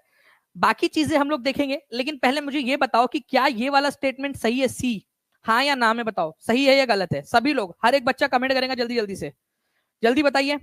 और हम लोग केवल 120 जो है फ्रेंड्स यहाँ पर में दूर है हमारे टारगेट से, ठीक है। हर एक बच्चा अगर लाइक एंड शेयर करते रहेगा तो हम लोग जो है हमारे आज टारगेट से 1000+ लाइक्स और 1000+ लाइव का टारगेट हम लोग आज पूरा कर लेंगे, ओके। कमेंट में आंसर करते रहेंगे सभी लोग। ये गलत है आपका, तो जहां जहां सी है उसको काटो काटो काटो, आंसर आपका ऑप्शन नंबर आ गया। और ये एक्चुअल क्वेश्चन है आप लोगों का एग्जाम का, ठीक है, एक्चुअल क्वेश्चन। ऐसे करना होता है, पोल स्टार अपनी पोजीशन चेंज नहीं करता। पोल स्टार हमेशा कौन सी डायरेक्शन दिखाता है, आप लोग लिखिए, उत्तर पश्चिम पूरब, ठीक है। कौन सी डायरेक्शन दिखाता है, जल्दी से बताइए आप सभी लोग कि पोल स्टार कौन सी डायरेक्शन दिखाता है, ओके ओके। तो सप्तऋषि जो है फ्रेंड 7 तारों का समूह, जिसको उर्सा मेजर या बिग बियर कॉन्स्टिलेशन भी कहा जाता है। कॉन्स्टिलेशन इज नथिंग बट तारों का ग्रुप। जैसे आप लोगों ने यहाँ पर में जो एक चम्मच के आकार का दिख रहा है आपको, हो सकता है बहुत सारे तारों को देखकर आप कुछ भी अपनी अपनी आकृति आप लोग डिसाइड कर लो कि भाई ये वाली आकृति ऐसी दिख रही है। जैसे कि यहाँ पर में आपने ये देख लिया इस तरीके से कि हाँ ये जो है नेहा का सर, ये नेहा का जो है गर्दन, ठीक है, ये नेहा का एक पैर, नेहा का दूसरा पैर, नेहा का हाथ, ये भी नेहा का हाथ, ठीक है। यहाँ से नेहा के बाल जा रहे हैं, इधर में भी जा रहे हैं, नेहा बाल नहीं बना रही, ठीक है, इधर उधर बाल उड़ रहे हो उसके। तो आप कुछ भी इमेजिन कर सकते हो। तो जो अलग अलग चित्र इमेजिन किए जाते हैं ना, ठीक है, अलग अलग जो आकृतियां इमेजिन की जाती है उसको कॉन्स्टिलेशन कहा जाता है, तारों को मिलाकर। ठीक है, आप देख सकते हो यहाँ पर मैं, ओके मैं आपको कॉन्स्टिलेशन की डेफिनेशन दिखा देता हूँ। तो कॉन्स्टिलेशन जो होती है आप लोगों का क्या होता है फ्रेंड्स, अलग अलग जो तारे होते हैं उन लोगों का जो डायग्राम बनती है उसको कॉन्स्टिलेशन कहा जाता है, तारामंडल। ठीक है, तो तारामंडल इज नथिंग बट, ठीक है, आप लोगों का जो है विभिन्न जो तारे हैं उन लोगों से बनी हुई आकृति। अब इस क्वेश्चन का आंसर हर एक बच्चा करेगा, जो बच्चा स्टार्टिंग से देख रहा है वो इस क्वेश्चन का आंसर कर पाएगा, ऐसा मुझे पूरी उम्मीद है। पॉलिटिकल साइंस के भी क्वेश्चंस कराऊंगा, पेडागोजी के भी क्वेश्चंस कराऊंगा, पूरे 30 दिन तक जो है आप लोग देखोगे, और अगले 20 दिन तक फिर आप लोग जो है बहुत ज्यादा अपने आप में चेंज देख पाओगे फ्रेंड्स। तो पूरे 50 दिन तक यहाँ पर बने रहना है आप लोगों ने। और जैसे मैं यहाँ देख पा रहा हूँ फ्रेंड्स, 970 के करीब आपने लाइक कर दी है, 900 के करीब लाइव भी बच्चे जुड़े हुए, जल्दी जल्दी से शेयर करते रहेंगे। ठीक है, तो हमारा आज का टारगेट भी कंप्लीट हो जाएगा। और नीचे में फॉर्म जो दिया हुआ है ना उसको क्लास के बाद में भर देना, मैं क्लास के बाद में एक फॉर्म दूंगा, उस फॉर्म को फिल कर देना, आप लोगों को क्वेश्चंस वगैरह प्रैक्टिस के लिए भी दिए जाएंगे। देखिए क्या बोला है यहाँ पर, मैं ऋग्वेद के बारे में बताइए। इट वॉज रिटन 3500 साल पहले। पहली बात तो क्या ये लिखा गया था, हाँ या ना? कितने लोगों को याद आ रहा है? अभी अभी आपको बताया था मैंने, इसको लिखा नहीं गया था। ठीक है, लिखा नहीं गया था, क्या हुआ था, इसकी रचना हुई थी। ठीक है, वो आपको याद आ रहा है? अभी एक एग्जाम्पल हमने लिया था, ठीक है, वो एक भाई साहब को अपनी पत्नी को मनाने के लिए उन्होंने कविता बनाई थी एक। ओके, तो लिखा नहीं गया था, ये लिखा हुआ की वजह से ये गलत है, ये रिटर्न की वजह से नहीं, कंपोज हुआ था, कंपोज। एग्जामिनर का दिमाग ध्यान समझिए आप लोग, क्या कैसे बना रहा है ये क्वेश्चन, कंपोज किया गया था, प्राकृत भाषा में बनाया गया था बोल रहा है, गलत। आप बताइए कौन सी भाषा में बनाया गया था जल्दी से, ये गलत है, बी वाला भी, ए और बी दोनों गलत है। ठीक है, तो जहां ए को सही बोला है काटो, बी को सही बोला है काटो। ठीक है, यहाँ पर मैं देखो बी को सही बोला है, काट दो, तो आंसर सी, 4 के अलावा कुछ हो ही नहीं सकता, केवल सी सही है। क्यों क्यों सी सही है, मैं आपको बताता हूँ। सी इसलिए सही है फ्रेंड्स क्योंकि ऋग्वेद के अंदर में आप लोगों को जो है टोटल 1024, 1000 से ज्यादा है ना, तो 1024 आप लोगों को हिम्स मिलेंगे, 1024 जो है वो प्रार्थनाएं आप लोगों को मिलती है। तो ये बिल्कुल सही है, आपका सी बिल्कुल सही है, तो सी सही है और बाकी गलत है। और ये सितंबर 2016 का एक्चुअल क्वेश्चन है। एग्जामिनर का दिमाग देखिए आपको कितने बुरी तरह से कंफ्यूज करने की कोशिश किया था, बट जो बच्चा पूरा 50 दिन ये लेक्चर देख लेगा वो 60 में से 60 स्कोर करने की कैपेसिटी में आ जाएगा। हर एक एग्जामिनर की टेक्निक जो हो सकती है, बन सकती है क्वेश्चन बनाने की, वो सारी आपको सिखा दूंगा मैं। ओके, आगे बढ़ने से पहले मैं आप लोगों को बता दूं फ्रेंड्स कि जितने भी बच्चे जो सीटेट के बाद में बीपीएससी देना चाहते हैं, डी ट्रिपल एस भी देना चाहते हैं, केवीएस देना चाहते हैं, सुपर टेट देना चाहते हैं, तो आप लोगों के लिए फ्रेंड्स रामनवमी के अवसर पर जो है आप लोगों के लिए राम 2024 ये कूपन कोड है, आप इसका इस्तेमाल कर सकते हो, जिससे आप लोगों को फ्लैट 50% जो है वो ऑफ मिल जाएगा। और इस 50% डिस्काउंट के साथ में आप लोग जो टीचिंग परीक्षा का प्रीमियम कंटेंट है आपकी जॉब वाली एग्जाम्स के लिए, आप लोग उसको बहुत ही कम जो है कॉस्ट के ऊपर में जो है आप लोग उसको एक्सेस कर पाओगे। तो आज ही फ्रेंड्स आप लोग जो है राम 2024 इस कोड का इस्तेमाल करके जो भी आपके जो आपके कोर्सेस है, ठीक है, उसका आनंद आप लोग उठाइए। नाउ फ्रेंड्स यहाँ पर मैं देखिए डिसेंडिंग ऑर्डर के अंदर में अवरोही क्रम में स्थापित करना उनके आकार के बाद में, आपका 6वीं कक्षा की एनसीईआरटी में दिया हुआ पॉइंट है ये। और प्लीज टीम से मैं रिक्वेस्ट करूंगा कि इसका पोल दे दिया जाए, मैं देखना चाहता हूं कि कितने बच्चे जो पोल में आंसर कर पाते हैं इसका। ठीक है, जल्दी जल्दी से बता दीजिए यहाँ पर मैं। यूपी टीजीटी का बैच भी जल्दी ही स्टार्ट होगा, डोंट वरी। ठीक है, यूपी टीजीटी का भी, क्योंकि काफी सारे बच्चे हैं जो चाह रहे हैं कि अलग अलग, क्योंकि बच्चों का प्यार बहुत ज्यादा मिल रहा है, वो चाहते हैं कि सर ये भी क्लास स्टार्ट कीजिए, ये भी बैच स्टार्ट कीजिए। तो बिल्कुल फ्रेंड्स, क्वालिटी कंटेंट ज्यादा इंपॉर्टेंट होता है टीचिंग परीक्षा के ऊपर में, इसी वजह से आप लोगों के लिए वो पूरी की पूरी चीजें जो है एकदम बेस्ट तरीके से की जाएंगी। नाउ इस क्वेश्चन को देखिए आप लोग, आपको पता होना चाहिए फ्रेंड्स कि डिसेंडिंग ऑर्डर के अंदर में आपको लगाना है, अवरोही क्रम के अंदर में। देखो एक होता है असेंडिंग ऑर्डर और एक होता है डिसेंडिंग ऑर्डर।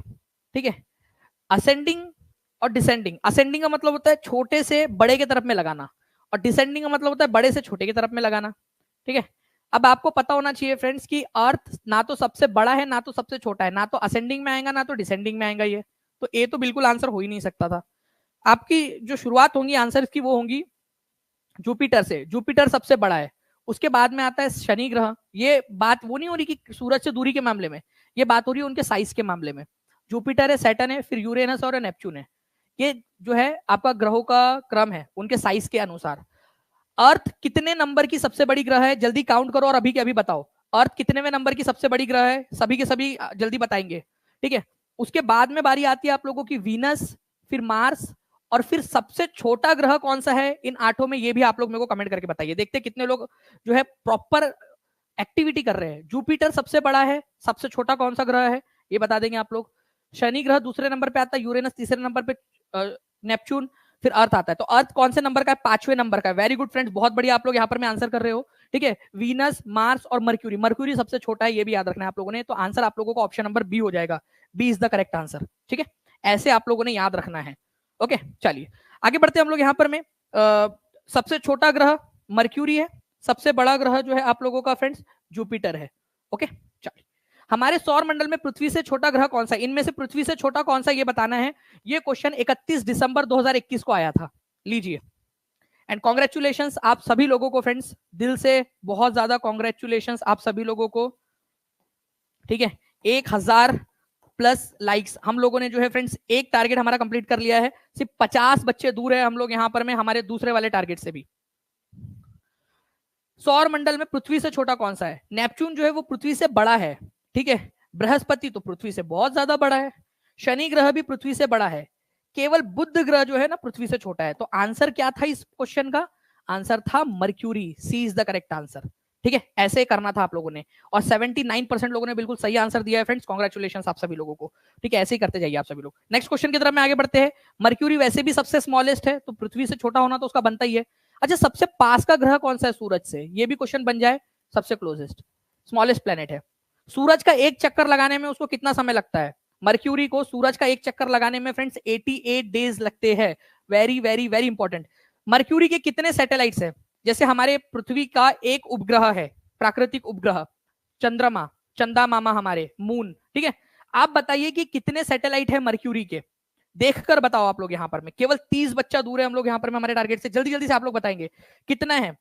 कोई नहीं, वेरी गुड फ्रेंड। जितने बच्चों ने यहाँ पर में जो है एक्टिविटी की थी उन लोगों को बहुत बहुत अभिनंदन। कोई भी यहाँ पर में सैटेलाइट नहीं है, ना तो एटमॉस्फेयर है उसके पास में। एटमॉस्फेयर मतलब हवा, ठीक है, हवा है ही नहीं वहां पर में। ओके, और ना तो उसके पास में कोई सैटेलाइट है। बेचारा मर्क्यूरी अभी छुटकू है ना, छोटा है अभी इसलिए। ठीक है ऐसा नहीं है कि बड़ा हो जाएगा तो उसके पास आ जाएगा, जस्ट मैं बता रहा हूँ आप लोगों को। तो 2 प्लेनेट ऐसे हैं जिनके पास में कोई मून्स नहीं है। कोई बता सकता है कि यहाँ पर मैं पढ़ के जल्दी से लिखो एक बार, अपने अपने एक्टिविटी करेंगे आप लोगों को लिए ही है ये। 2 प्लैनेट्स ऐसे हैं जिनके पास में कोई प्राकृतिक उपग्रह या चंद्रमा नहीं है। कौन से 2 प्लैनेट्स हैं आप लोग बताइए। उन दोनों प्लैनेट्स के नाम लिखिए, ये आने वाली एग्जाम के अंदर में आप लोगों का पूछा जाएगा। ठीक है, जल्दी से। ठीक है, मर्क्यूरी और वीनस, ठीक है, बुध और शुक्र, ये पहले 2 ग्रह है और इनके पास में कोई प्राकृतिक उपग्रह है ही नहीं। ये भी आप लोग याद रख लीजिए, आप सभी के सभी लोग अच्छे से। नाउ फ्रेंड्स, अभी एक पॉइंट देखिए यहाँ पर में, एनसीईआरटी बेस्ड क्वेश्चन है आपका, एनसीईआरटी के अंदर में दिया हुआ है। आंसर करिए जल्दी जल्दी से, सभी के सभी लोग आंसर करते जाएंगे। इस क्वेश्चन के अंदर में बोला गया आप लोगों से कि inner planets are very close to the sun and they are made up of rocks. आंतरिक ग्रह पृथ्वी के बहुत करीब है और वे चट्टानों से बने हैं। आंतरिक ग्रह, अभी आंतरिक ग्रह क्या होते हैं, इनर प्लैनेट क्या होते हैं, कई सारे लोगों को ये नहीं पता होगा, वो भी आपको एक्सप्लेन करता हूं मैं। आउटर प्लैनेट, क्या इनर प्लैनेट और आउटर प्लैनेट क्या चीज है, क्या बला है ये इनर प्लैनेट और आउटर प्लैनेट, अभी एक्सप्लेन करता हूं आपको। पहले आप लोग इस पर्टिकुलर क्वेश्चन को देखिए। देखिए फ्रेंड्स, कितना प्यारा सा आप लोगों के लिए बनाया है।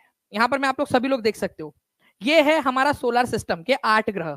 सभी लोग देखिए, मैं हूं यहां पर में, मैं कहीं गया नहीं, बस आप लोगों के साथ में मैं पढ़ा रहा हूं आप लोगों को। देखो, ये आप लोगों के जो 8 प्लैनेट्स हैं, ठीक है, इनमें से ये जो पहले आप लोगों के 4 प्लैनेट्स है ना, पहले 4 प्लैनेट्स, ठीक है, इनको कहा जाता है इनर प्लैनेट्स। पहले 4 प्लैनेट्स को देखिए क्या कहा जाता है, आंतरिक ग्रह, इनर प्लैनेट्स, क्योंकि ये बहुत ज्यादा पास है सूरज के। और ये किससे बने हैं, जल्दी लिखो आप लोग, हिंदी वाले हिंदी में लिखेंगे, इंग्लिश वाले इंग्लिश में लिखेंगे। चट्टानों से बने हुए, रॉक से बने हुए। तो इनर प्लैनेट्स, अंदरूनी ग्रह जो है आपके चट्टानों से बने हैं। इसका सिंपल सा मतलब ये है कि अगर आप इस पर खड़े हो तो आप इस पर खड़े रहोगे, टुपुक करके अंदर नहीं घुस जाओगे आप लोग। लेकिन अगर मान लो कि मेरे को गुस्सा आया आप लोगों के ऊपर में और मैंने क्या किया, आपको उठाया, ठीक है, और आपको जुपिटर पे ले जाके खड़ा कर दिया, तो आप खड़े नहीं रहोगे उस पर, आप टू करके अंदर घुस जाओगे उसके अंदर में, क्योंकि ये गैस और लिक्विड से बना हुआ है। तो जो बाहरी ग्रह होते हैं आप लोगों के, वो किससे बने हुए हैं, आउटर प्लैनेट्स, बहुत दूर है, ह्यूज प्लैनेट से, और गैस और लिक्विड से बने हुए हैं। ये गैस और लिक्विड से बने हुए हैं, ये याद रखना है आप लोगों ने। तो जुपिटर, सैटर्न, यूरेनस, नेपच्यून, ये जो ग्रह है आप लोगों के, ये बने हुए हैं आप लोगों के गैस और लिक्विड से। ठीक है, चलिए, तो ये आप लोग याद रखोगे, इंपॉर्टेंट पॉइंट है, एग्जाम के अंदर में आप लोगों से पूछा जा सकता है। ठीक है, मैं थोड़ा सा आप लोगों को नीचे में दिखाने की भी कोशिश करूंगा। बुध, शुक्र, पृथ्वी, मंगल, बृहस्पति, शनि, अरुण और लास्ट में है वरुण। ठीक है, ऐसे भी आप लोग इसको याद रख सकते थे।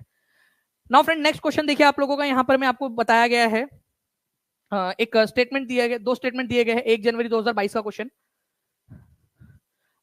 पहले इस क्वेश्चन का आंसर आप लोग देख लीजिए पहले क्या है, तो इसका आंसर देख लीजिए पहले, इसका आंसर करो, सभी लोग आंसर कर दो पहले।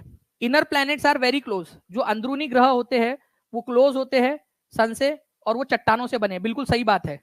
आउटर प्लैनेट जो होते हैं वो बहुत दूर होते हैं सन से, और वो गैस और लिक्विड से बने, बिल्कुल। तो आंसर यहां पर में हो जाएगा बोथ 1 and 2 आर ट्रू। कितने लोगों का सही था, हाथ ऊपर कर देंगे जल्दी जल्दी से।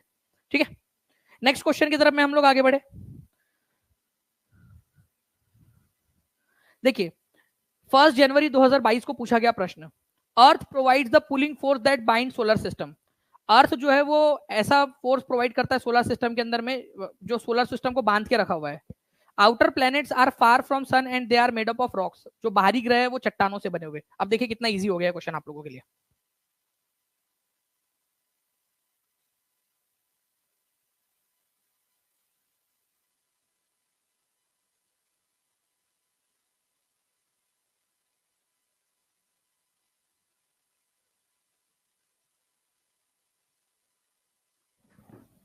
ओके, तो देखिए friends, earth provide the pulling force that bind the solar system, solar system को बांध के रखा हुआ है, नहीं।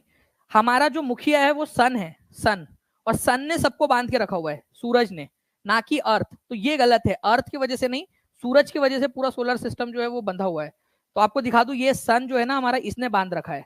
हमारी पृथ्वी भी एक उसी की वजह से बंधी हुई है और गोल गोल गोल गोल घूम रही है सारे ग्रहों की तरह।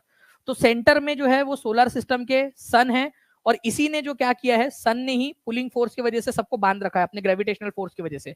हमारे पूरे सोलर सिस्टम का लाइट का और हीट का सोर्स अकेला यही है, अगर ये गायब हो जाए तो अंधेरा अंधेरा हो जाएगा पूरा। तो ये वाला गलत है, तो जहां ए को सही बोला है काटो। ठीक है, यहाँ काटो, बोथ आर ट्रू, ये भी काट दो। दूसरा वाला देखिए, आउटर प्लैनेट्स जो है वो रॉक से बने बोलता। आप मुझे बताओ, बाहरी ग्रह चट्टानों से बने हैं या गैस से बने हुए हैं? अरे यार,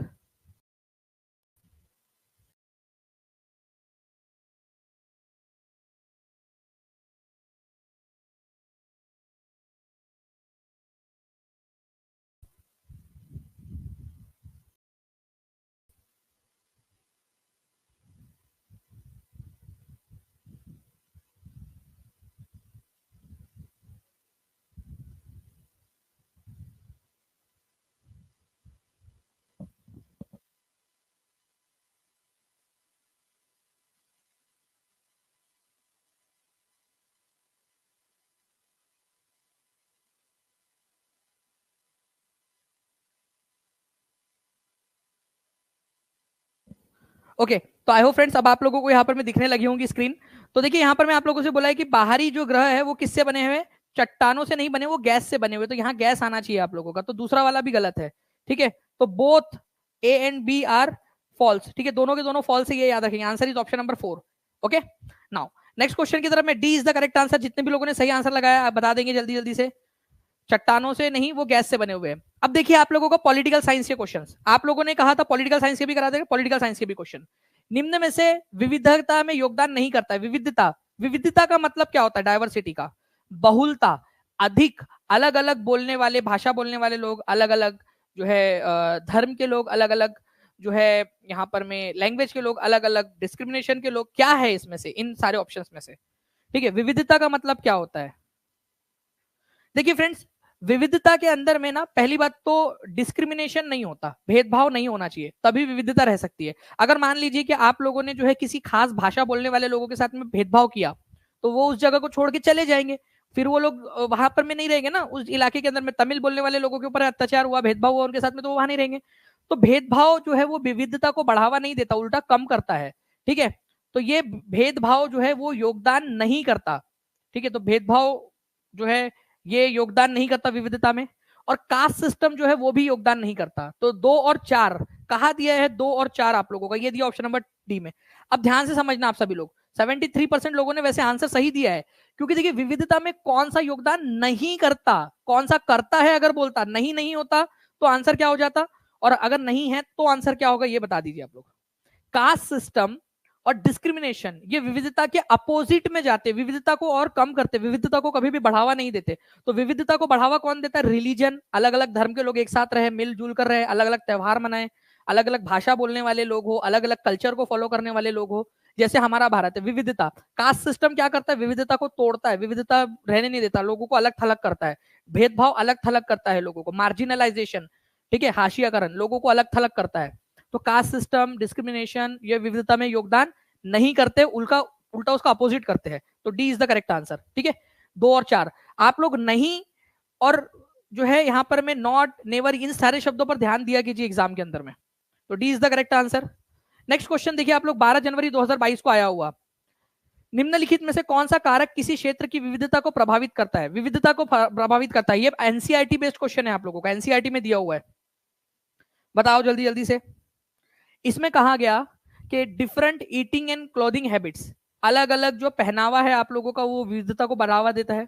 समान धर्मों का पालन करना, अगर सभी लोग एक जैसे धर्म का पालन करेंगे तो क्या विविधता को बढ़ावा मिलेगा? क्या नहीं मिलेगा, इसका अपोजिट हो जाएगा वो। तो एक ही धर्म नहीं, अलग अलग धर्म होने चाहिए, तभी तो विविधता आएगी आपकी।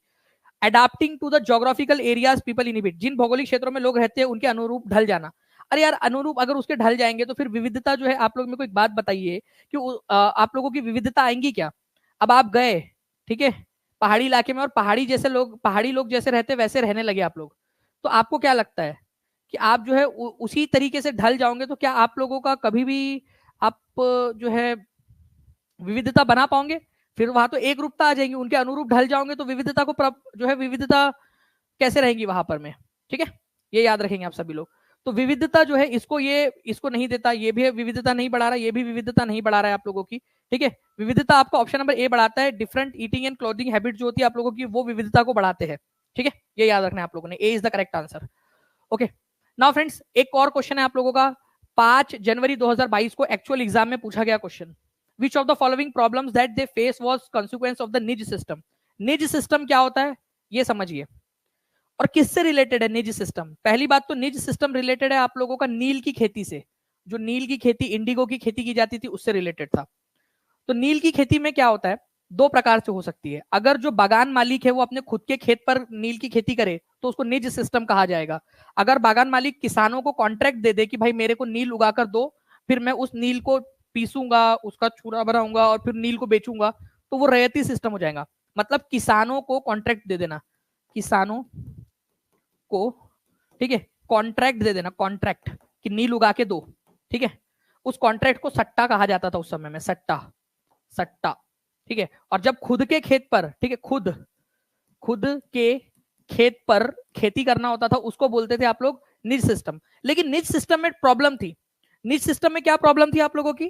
ठीक है, आप लोगों को नील की फैक्ट्री भी चाहिए और नील की फैक्ट्री के पास में ही आपको खेती भी करनी है, तो वहां के आसपास के जो लोग हैं उनको बेदखल करना पड़ेगा, वहां से उनको हटाना पड़ेगा। तो यहां पर मैं नील की खेती करने के लिए आप लोगों को क्या करना पड़ता था, जमीन खाली करवानी पड़ती थी किसानों से। अब वो किसान फिर विरोध करते थे, कई बार तो जो है ना रात में आके मारमुर भी कर देते थे वो बागान मालिकों को। तो बागान मालिक लोगों ने सोचा कि भाई यार इतना रिस्क क्यों लेना है, काम करते हैं फैक्ट्री बनाते हैं, आसपास वाले जो किसान है उनको कॉन्ट्रैक्ट दे देंगे कि तुम हमको नील उगा कर दो, तुमको कम से कम तुम्हारे 25% हिस्से में, खेत के हिस्से में नील उगाना पड़ेगा। तो A is the correct answer friends, यहाँ पर ये याद रखेंगे।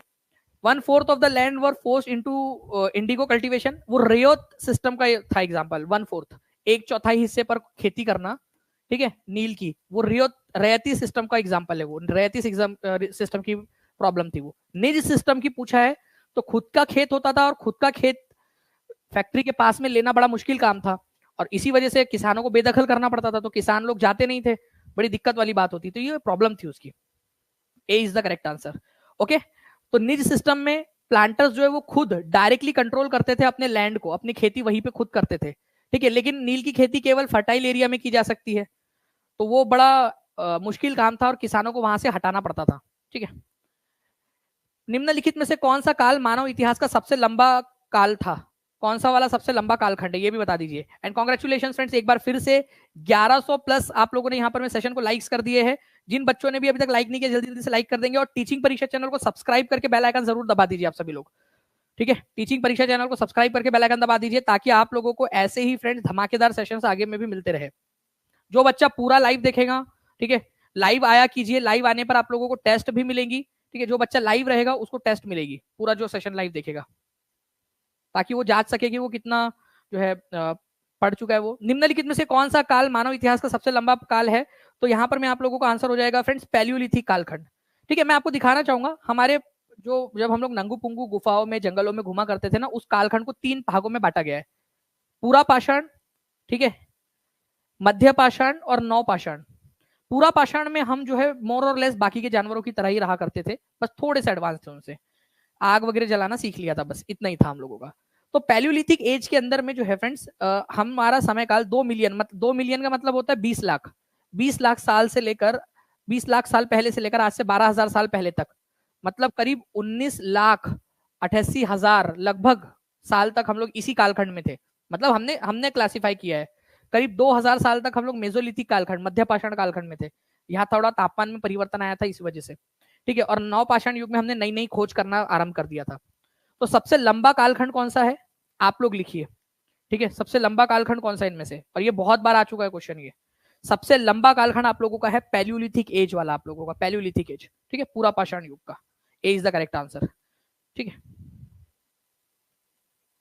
नाउ फ्रेंड्स ये देखिए आप सभी लोग, निम्नलिखित में से कौन सा पूरा भारत का पूरा पाषाणिक स्थल नहीं है? अब देखिए अलग अलग समय काल के अंदर में जो ये अलग अलग समय काल थे, हम अलग अलग इलाकों में रहा करते थे हमारे पूर्वज लोग, तो पूरा पाषाण युग की साइट नहीं है वो, ये भी आप लोगों को बताना कौन सी वाली नहीं है पूरा पाषाण युग की साइट। जल्दी बताइए। तो देखिए फ्रेंड्स पूरा पाषाण युग के अंदर में बहुत सारी अलग अलग जगह हमको मिलती है जहां हमारे पूर्वज करीब 20 लाख साल पहले भी जो है रहा करते थे। तो भीमबेटका नाम की जगह है मध्य प्रदेश में, यहाँ पर में लोग रहा करते थे हमारे पूर्वज, ठीक है। बेलन घाटी उत्तर प्रदेश में, यहाँ भी रहा करते थे, ठीक है। और हुंसगी नाम की जगह यहाँ पर में भी रहा करते थे, हुंसगी नाम की जगह आपको कर्नाटक के अंदर में मिलेंगी, यहाँ भी रहा करते थे। बराबर की गुफा ये आज आप लोगों का फ्रेंड्स बिहार में मिलती है आपको, बराबर की गुफाएं, ठीक है, बिहार के अंदर में, ये अशोका ने दान में दी थी आजीविका पंथ वाले लोगों को। तो D is the correct answer, ठीक है। बाकी ऊपर की 3 ऐसी जगह है जहां पर में पूरा पाषाण काल में आप लोग पिछले जन्म में नंगू पुंगू घुमा करते थे, ठीक है। तो ये पूरा पाषाण काल की समय काल की। तो ये लिखो भीमबेटका, हुंसगी और बेलन घाटी, ठीक है। इसमें कौन से जगह कौन से कालखंड के रहने के सबूत आप लोगों को मिलते हैं, कौन से कालखंड के समय काल के लोगों के सबूत आपको मिलते हैं? पूरा पाषाण काल के, पैलियोलिथिक समय काल के लोगों के सबूत मिलते हैं। लिख दो एक बार कमेंट में, भीमबेटका पैलियोलिथिक है, पूरा पाषाण है, हुंसगी कर्नाटक में है, पैलियोलिथिक है, बेलन घाटी उत्तर प्रदेश में।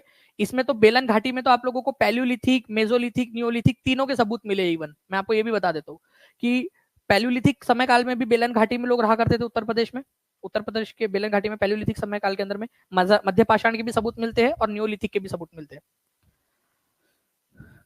ओके, तो हुंसगी कर्नाटक में, कुरनूल नाम की जगह जहां आपको आग की राख के अवशेष मिले, भीमबेटका जहां आपको गुफाएं मिली है, बागोर, पाटने, बेलन घाटी, ये सब आपकी पैलियोलिथिक साइट्स है। अब देखिए फ्रेंड्स आप लोगों का बढ़िया सा क्वेश्चन है एकदम, ठीक है, आपके पेडागोजी का। जल्दी जल्दी बताइए इस पर्टिकुलर क्वेश्चन का आंसर क्या होगा। पैलियोलिथिक एज का क्वेश्चन है आप लोगों का, आप लोगों सॉरी आपका पेडागोजी का क्वेश्चन है यहाँ पर में, ठीक है।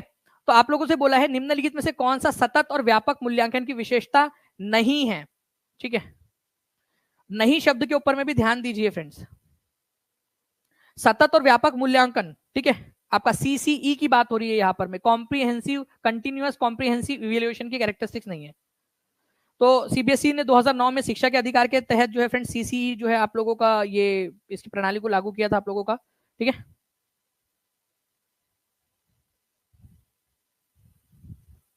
इट मेक्स, ठीक है, evaluation an integral part of teaching learning process. भाई इवैल्यूएशन जो है ना आप लोगों का, वो टीचिंग और लर्निंग का ही पार्ट है, ध्यान से समझिए आप लोग।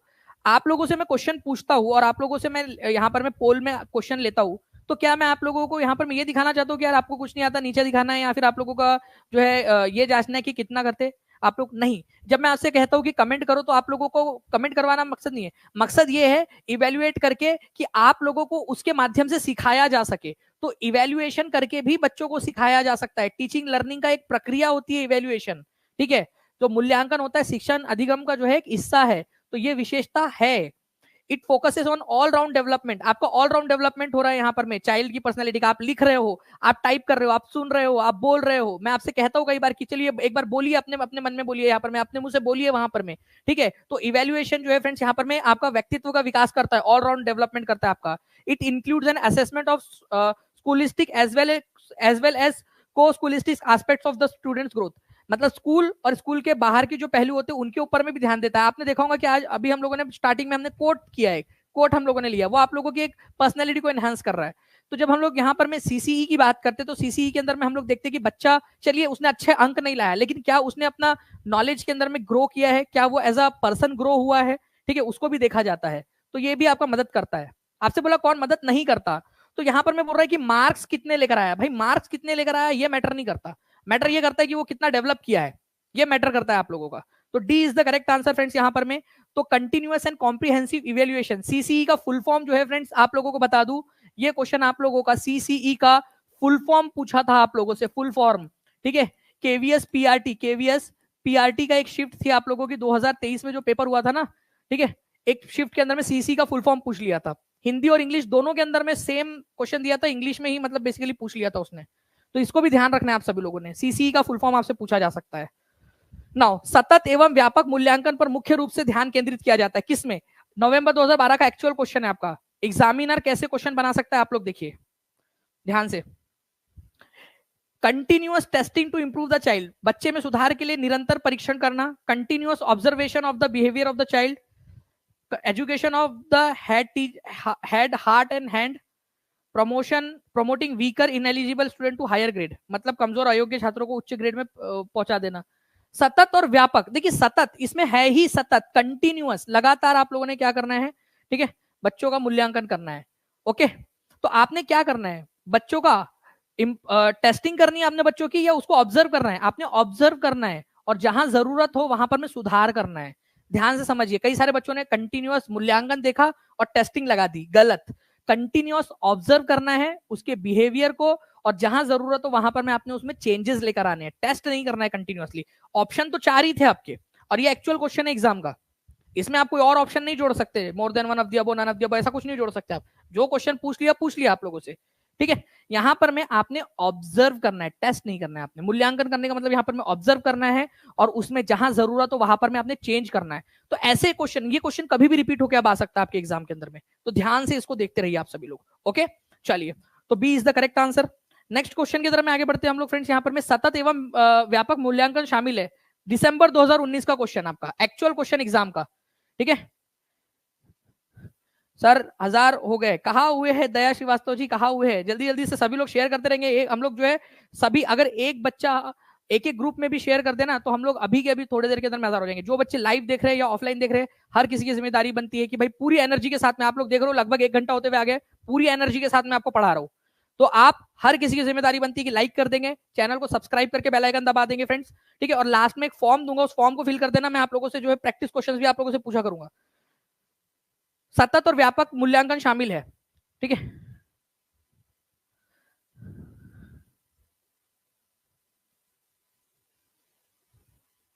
जी, तो देखिए फ्रेंड्स, सतत और व्यापक मूल्यांकन के अंदर में आप फॉर्मेटिव और समेटिव असेसमेंट, फॉर्मेटिव असेसमेंट करते हो, समेटिव असेसमेंट करते हो सिर्फ, ठीक है, दोनों नहीं करते या दोनों करते हो, ठीक है, स्ट्रेटेजिक तरीके से आप समझिए यहां पर में, ठीक है। जो सीसीई सीबीएसई ने लागू किया है उसके अंदर में सीसीई की जो बुक है, ठीक है, जो उन्होंने यहाँ पर में आप लोगों को दिया है पूरा उसकी आप लोगों को गाइडलाइंस, उसके अंदर में ये बोला गया है कि जो मूल्यांकन है आप लोगों का, ठीक है, जो मूल्यांकन होना चाहिए आप लोगों का, वो रचनात्मक और योगात्मक दोनों ही होना चाहिए। यहाँ पर में आप लोगों का दोनों के दोनों, फॉर्मेटिव और समेटिव असेसमेंट दोनों ही होने चाहिए स्ट्रेटेजिक तरीके से, ठीक है। वैरायटी ऑफ स्ट्रेटेजीज को आप लोगों ने यहाँ पर में अपनाना है। डी 86% लोगों ने बिल्कुल सही आंसर दिया है यहाँ पर में, ठीक है। ये बहुत अच्छे से ध्यान से रखिए आप सभी लोग। Okay, both formative and summative assessment होता है यहाँ पर में, कंटिन्यूअस एंड कॉम्प्रिहेंसिव इवैल्यूएशन के अंदर में, सतत और व्यापक मूल्यांकन के अंदर में। ये आप लोगों का 2009 के अंदर में जो गाइडलाइंस जारी की गई थी सीबीएसई के द्वारा सीसीई के लिए, उसके अंदर में दिया है। तो आप लोग याद रख लीजिए कि बच्चे के पूरे व्यापक जो है उसके डेवलपमेंट के लिए आप लोगों ने जब जरूरत पड़ेगी फॉर्मेटिव असेसमेंट करना है, ठीक है।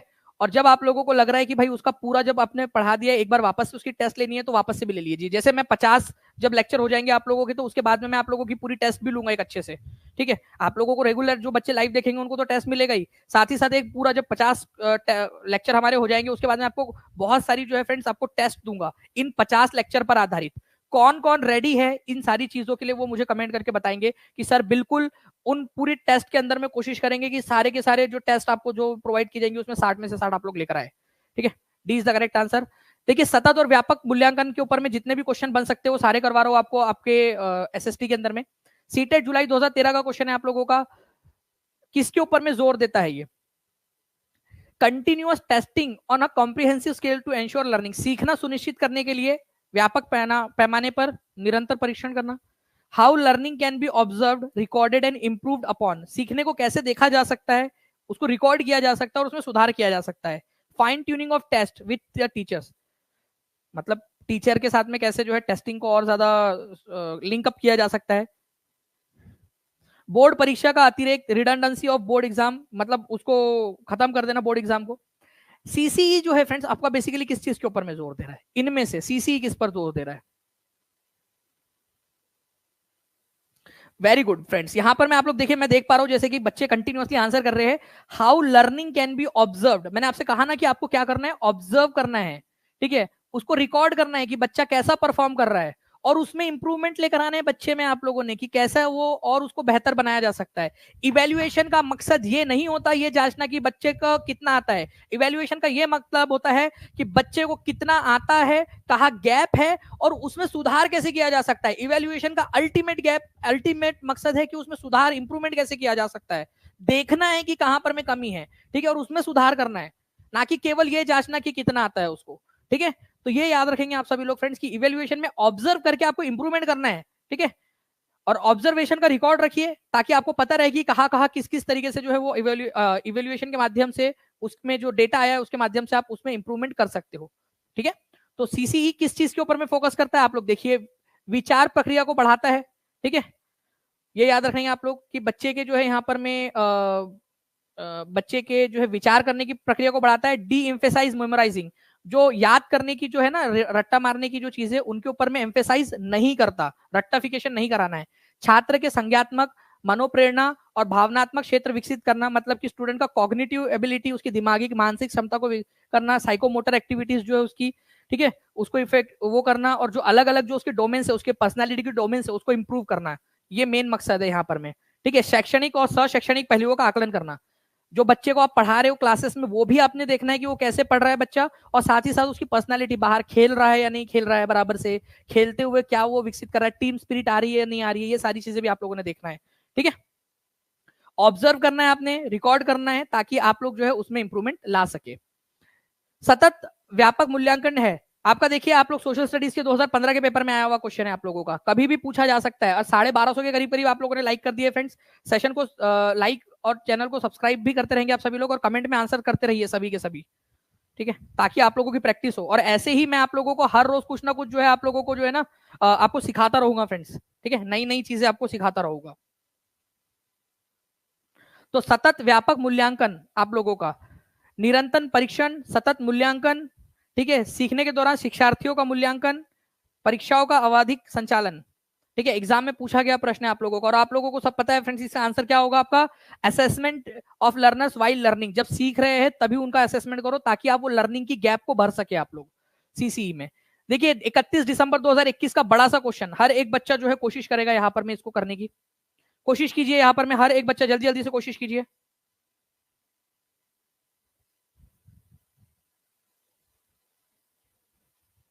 जल्दी से बताइए इस पर्टिकुलर क्वेश्चन का आंसर क्या होगा।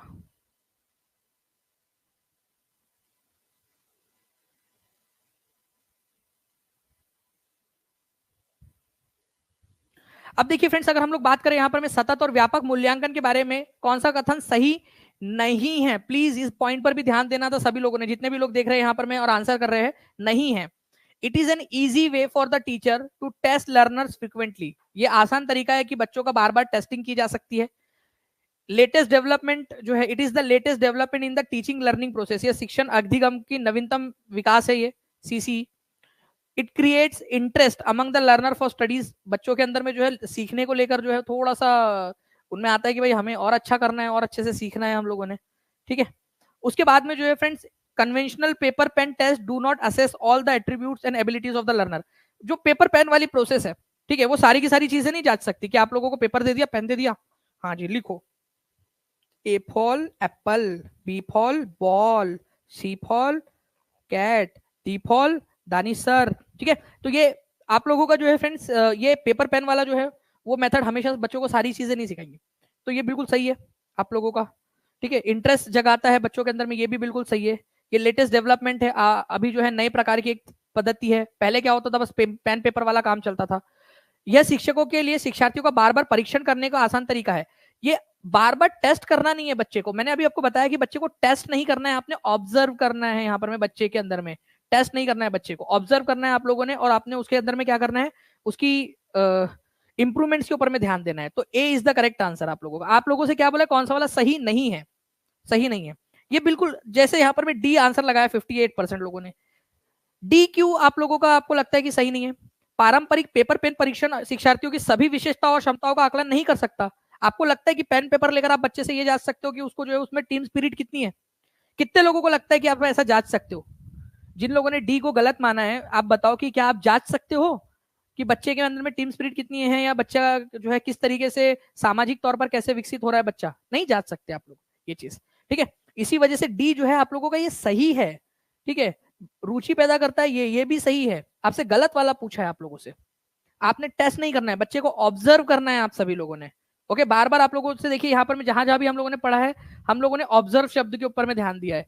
हमने यहाँ पर मैं आप लोग देखोगे और एक और जगह पे ऑब्जर्व शब्द के ऊपर में ध्यान दिया, ना कि टेस्टिंग के ऊपर में। और एग्जाम में पूछे गए प्रश्न है सारे, तो अब आप लोगों को अब एग्जाम में ध्यान रखना है ऑब्जर्व शब्द के ऊपर में। ठीक है, यहाँ पर मैं फ्रेंड निम्न में से सामाजिक विज्ञान पढ़ने के कौशल आधारित उद्देश्य की पहचान करें। ठीक है, to understand the culture of people living in different societies. सामाजिक विज्ञान पढ़ने के कौशल, बच्चा जो है सामाजिक अध्ययन पढ़ रहा है, तो उसमें कौन सा वाला कौशल जो है यहाँ पर में देखने के लिए मिलेगा आपको?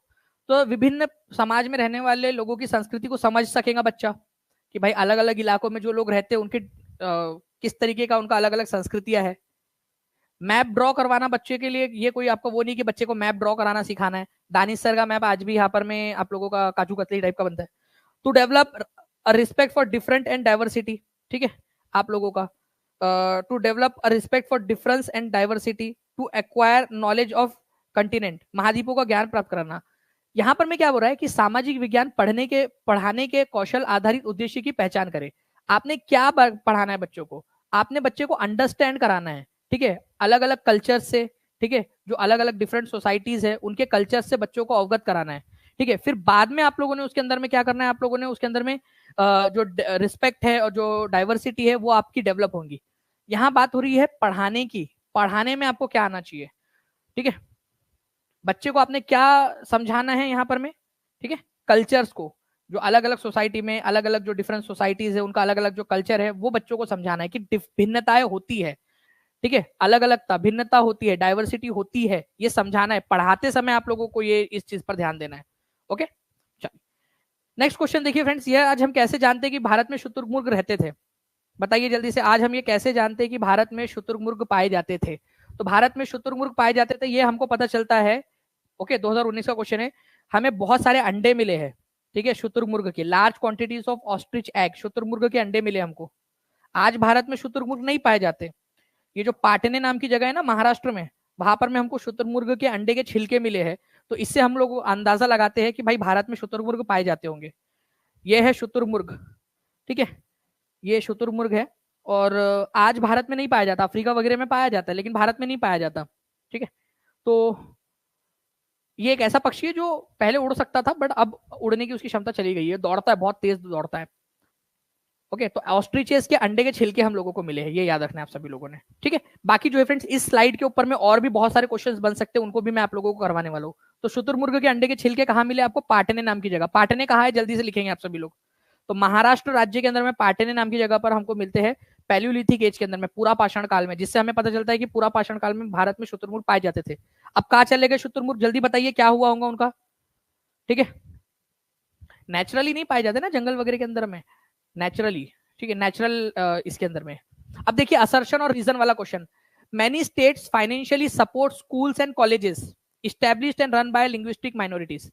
काफी सारे राज्य है जो पैसे देते हैं, ठीक है, फाइनेंशियली सपोर्ट करते हैं माइनॉरिटी, जो भाषाई जो लिंग्विस्टिक माइनॉरिटी होती है, ऐसे कॉलेजेस को, ठीक है, या स्कूल्स को। Provisions made in Indian constitution to protect minorities reflect the nurturing of diversity by the state. हमारे भारत के संविधान के अंदर में ये बात बोली गई है कि हमें क्या करना है, हमें जो है यहाँ पर में जो माइनॉरिटीज है, जो अल्पसंख्यक लोग हैं, अल्पसंख्यक दो प्रकार के हो सकते हैं। अगर मान लीजिए कि आप लोगों का जो है आप कम संख्या में हो धर्म के मामले में, तो वो धार्मिक माइनॉरिटी हो जाएगा। भारत में हिंदू धर्म को छोड़कर बाकी जितने भी धर्म है वो माइनॉरिटी में आते हैं। वैसे ही अगर मान लीजिए आप तमिल भाषा बोलते हो और आप उत्तर प्रदेश में रहते हो, तो उत्तर प्रदेश में आप भाषाई माइनॉरिटी में हो, और आप उत्तर प्रदेश में अगर भाषा के आधार पर तमिल भाषा का कोई कॉलेज खोलते हो या स्कूल खोलते हो, और वहां की सरकार आपको फाइनेंशियली मदद करती है, तो क्यों कर रही है वो ऐसी मदद?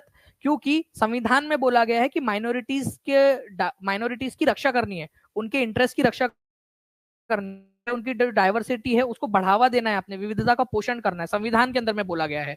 तो कई सारे राज्य क्यों करते हैं ऐसा? क्योंकि संविधान में ये बात बोली गई है। तो कई सारे राज्य करते हैं, कई सारे राज्य जो है भाषाई माइनॉरिटी के जो कॉलेज और स्कूल है उनको बढ़ावा देते हैं, उनको फाइनेंशियल हेल्प भी करते हैं। क्यों करते हैं? कारण क्या है? क्योंकि संविधान में बोला है, इस वजह से। तो दोनों के दोनों सही है। अब आप बताओ आंसर क्या होगा, आप लोग बताइए, देखते कितने लोग आंसर कर पाते हैं। ठीक है, और यहां पर मैं देख पा रहा हूं फ्रेंड 65% लोगों ने सही आंसर दिया, मतलब आज से आप लोग सीखने भी लग गए हो। Both A and R true and R is the correct explanation of A. मेरे को एक चीज और बताएंगे, कितने लोग चाहते हैं फ्रेंड्स की ईवीएस की क्लास जो है मैं आप लोगों की लंबी लंबी जो है एक हफ्ता ईवीएस की क्लासेस लूं और आप लोगों का पूरा ईवीएस कवर कर दूं? मेरे को कमेंट करके जरूर बताइएगा आप सभी लोग लेक्चर के बाद में। ठीक है, कितने लोग चाहते हैं कि ईवीएस की क्लास लेकर मैं आपके लिए पूरा ईवीएस जो है जितने भी क्वेश्चंस बने हैं आज तक, ठीक है, जो भी 1700-1800 क्वेश्चन एग्जाम्स के अंदर में अब तक बन चुके हैं, आप लोगों के सारे क्वेश्चंस मैं एक साथ करवा दूं आप लोगों को, ठीक है, एक हफ्ते के अंदर में। ओके, तो दोनों के दोनों सही है, कथन और जो है यहाँ पर में कारण, और कारण जो है वो अभिकथन को सही एक्सप्लेन करता है। Both A and R true and R is the correct explanation of A. R जो है भारत के संविधान में दिया है, इसी वजह से ये चीज करते हैं ये लोग। तो A is the correct answer. तो हमारे भारत के अंदर में आर्टिकल नंबर 29 और 30 में, भारत के अंदर में आर्टिकल नंबर 29 और 30 कल्चरल एंड एजुकेशनल राइट्स है, जो किसके लिए? केवल माइनॉरिटीज के लिए। माइनॉरिटीज दो प्रकार की होती है भारत के अंदर में, अल्पसंख्यक लोग। ठीक है, अल्पसंख्यक जो होते हैं ना आप लोगों के, वो दो प्रकार के होते हैं फ्रेंड्स अल्पसंख्यक। वो एक होता है धार्मिक आधार पर और एक होता है भाषा के आधार पर। लिखो जल्दी से, माइनॉरिटीज कितने प्रकार की होती है? हर एक बच्चा कमेंट में लिखेगा जल्दी जल्दी से, माइनॉरिटीज कितने प्रकार की होती है? माइनॉरिटीज दो प्रकार की होती है, धार्मिक आधार पर और भाषाई आधार पर। धार्मिक और भाषाई आधार पर सभी लोग लिखेंगे सर यहाँ पर में। ठीक है, नहीं ईवीएस में अलग अलग समय के ऊपर में लूंगा, अलग समय के ऊपर में। ठीक है, सुबह ले लूंगा 9 बजे के करीब करीब में, अगर आप लोग बोलोगे तो बिल्कुल करवा देंगे आप लोगों के लिए। अब देखिए यहाँ पर में फ्रेंड्स एक और क्वेश्चन है आप लोगों का, इस क्वेश्चन का आंसर हर एक बच्चा करेगा। देखने में क्वेश्चन कितना बड़ा दिख रहा है, लेकिन आप लोग देखिए कि कितना इजी क्वेश्चन है आप लोगों के लिए, और ये एक्चुअल क्वेश्चन है आप लोगों का। ये क्वेश्चन पूछा गया था आप लोगों का 21 जनवरी 2024 को, ठीक है, एसएसटी के अंदर में, सीटेट एसएसटी में। जल्दी बताइए, 1300 के करीब करीब आप लोगों ने लाइक्स भी कर दिए फ्रेंड्स। ऐसे ही लाइक एंड शेयर करते रहेंगे, और जिन्होंने भी चैनल को सब्सक्राइब नहीं किया, चैनल को सब्सक्राइब करके बेल आइकन दबा दीजिए, टीचिंग परीक्षा चैनल को।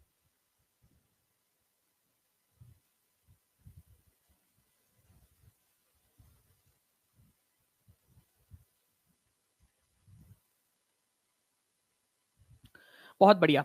तो देखिए ओपन बुक एग्जाम्स मतलब कि बच्चों को एग्जाम के समय में बुक दे दी जाए, वो बच्चा उसी में से फिर वो ढूंढकर आंसर लिखे, वो उसको रूट लर्निंग जो रट्टाफिकेशन है उससे दूर करेगा। बिल्कुल सही बात है। ठीक है, उसकी एंगेजमेंट बढ़ाएगा टेक्स्ट बुक्स के साथ में, यहाँ पर में किताबों के साथ में उसका संबंध स्थापित करेगा। बिल्कुल सही बात है। पहला वाला सही है कि भाई ओपन बुक एग्जाम्स इसीलिए लाई गई थी ताकि बच्चे रट्टा ना मारे। दूसरा, ओपन बुक एग्जाम जो है वो reduce the burden of students as they don't need to prepare for exam, मतलब उनको पढ़ाई नहीं करनी पड़ेगी, एग्जाम के लिए प्रिपेयर नहीं करना पड़ेगा। ये गलत है भाई, प्रिपेयर तो तब भी करना पड़ेगा उनको। ठीक है, प्रिपरेशन तो करेंगे ही ना, प्रिपरेशन नहीं करेंगे तो फिर आगे कैसे बढ़ेंगे? मेहनत नहीं करेंगे तो आदत तो खराब हो जाएगी उनकी। तो भाई ये गलत है आप लोगों का। ठीक है, आर गलत है। तो आंसर क्या हो जाएगा आप लोगों का? इतना बड़ा क्वेश्चन दिया हुआ था लेकिन आंसर क्या होगा आप लोग अब बताइए आप लोग, क्योंकि मैंने अब आप लोगों को ये बता दिया, तो आप लोग कम से कम ये तो कर सकते हो ना इसमें से, ये सीखो आज, कम से कम आज ये सीख लो आप लोग कि इसमें कैसा करना होता है। ये आंसर आप लोग करोगे। ठीक है, चलिए नेक्स्ट क्वेश्चन की तरफ में हम लोग आगे बढ़ते हैं यहाँ पर में हमारे। Okay, which of the following practice symbolizes the acceptance of diversity? निम्नलिखित में से कौन सा चलन विविधता की स्वीकार्यता की तरफ संकेत करता है? Encouraging women to run public vehicles such as taxis, autos and buses, महिलाओं को सार्वजनिक वाहनों चलाने की जो है यहाँ पर में प्रोत्साहित करना, क्या ये डाइवर्सिटी को बढ़ाता है, डाइवर्सिटी को एक्सेप्ट करता है? सेल्फ हेल्प ग्रुप बनाना जिसमें केवल महिलाएं हो, वो भी कुछ कम्युनिटी की, भाई ये तो उल्टा और हतोत्साहित कर रहा है, या फिर आप लोग बोल सकते हो कि उनको डिमोटिवेट कर रहा है यहाँ पर में, आप देख सकते हो। ठीक है, तो ये वाला तो गलत है, क्योंकि सेल्फ हेल्प ग्रुप में केवल महिलाएं क्यों भाई? Why should all the womens have all the fun? पुरुषों को नहीं लेंगे बोल रहे, और वो भी कुछ ही कम्युनिटी को लेंगे यहाँ पर में, तो ये तो डाइवर्सिटी को बढ़ाएगा या कम करेगा? ऑप्शन आप देखिए, और यहाँ पर मैं मतलब एक आध ऑप्शन को एलिमिनेट करके, एक आध पॉइंट को एलिमिनेट करके ऑप्शन तक पहुंचने की कोशिश कीजिए। ठीक है, आप लोग बताइए इसका आंसर क्या होगा, कोशिश तो करो। कौन कहता है आसमान में छेद नहीं हो सकता? एक पत्थर तो जरा तबीयत से उछालो यारो।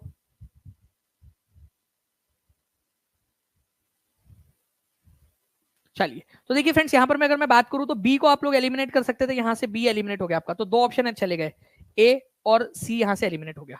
ठीक है, उसके बाद में यहां पर मैं allowing people from few communities to buy land and other properties, allowing from a people from a few community, कुछ ही लोगों को अलाउ करना कि वो लोग जमीन खरीद सके, फिर बाकी लोग वहां आके बसेंगे ही नहीं, तो ये भी गलत है। ठीक है, ये भी आप लोगों को प्रोत्साहित नहीं कर रहा है, तो सी जहां जहां है उसको भी काट दो, सी यहां पर में भी था, सी कट गया आपका, तो आंसर ए और डी हो जाएगा आप लोगों का। महिलाओं को बढ़ावा देना, महिलाओं को, तो यहाँ पर में आप क्या कर रहे हो कि पुरुषों के साथ साथ में महिलाओं को भी बढ़ावा दे रहे हो, तो ये डाइवर्सिटी कि केवल जो है ना महिलाएं ही क्यों करे यहाँ पर में, केवल पुरुष ही क्यों चलाए ये सारी गाड़ियां, महिलाएं भी चला सकती है, डाइवर्सिटी बढ़ रही है। ठीक है, reserving a park to celebrate festivals for those residing in surrounding areas, आसपास के क्षेत्रों में रहने वाले लोगों के लिए त्योहार मनाने के लिए एक पार्क आरक्षित करना, ताकि जो आसपास के लोग हैं, ठीक है, देखो यहाँ पर मैं एक कोई कम्युनिटी नहीं बोला कि किसी कम्युनिटी के लिए, वो बोला आसपास में रहने वाले लोगों के लिए त्योहार मनाने के लिए, तो सब त्योहार मनाएंगे उस पार्क में आकर, तो सब लोगों की डाइवर्सिटी बढ़ेगी, एक दूसरे के कल्चर को समझ सकेंगे। समझे आप लोग ये क्यों सही है? ध्यान से समझो आप लोग, फिर से बताता हूं आप लोगों को ये वाला पॉइंट। ठीक है, डी क्यों सही है? अगर आपका एक पार्क है, ठीक है, यहाँ पर में अलग अलग लोग रहते होंगे, जो भी लोग रहते होंगे उनके धर्म धर्म के कार्यक्रम या धार्मिक कार्यक्रम या त्योहार वगैरह यहाँ मनाएंगे, तो क्या होगा इससे? कभी यहाँ ईद मन रही है, कभी यहाँ दिवाली मन रही है, कभी यहाँ पर में दशहरा मन रहा है, कभी यहाँ पर में जो है आप लोग जो है लोहड़ी जला रहे हो, कभी यहाँ पर में ओके, कभी आप लोग यहाँ पर में जो है क्रिसमस मना रहे हो, तो क्या हो रहा है यहाँ पर में, अगर आप लोगों ने त्योहार मनाने के लिए आरक्षित कर दिया आसपास वाले लोगों के लिए, तो ये डाइवर्सिटी को ही बढ़ाता है, अलग अलग विविधताओं को बढ़ाता है, तो डी भी बिल्कुल सही है, तो ए और डी यहाँ पर में सही है आपका एज पर दी क्वेश्चन। ठीक है, चलिए नेक्स्ट क्वेश्चन की तरफ में हम लोग आगे बढ़ते हैं फ्रेंड्स हमारे।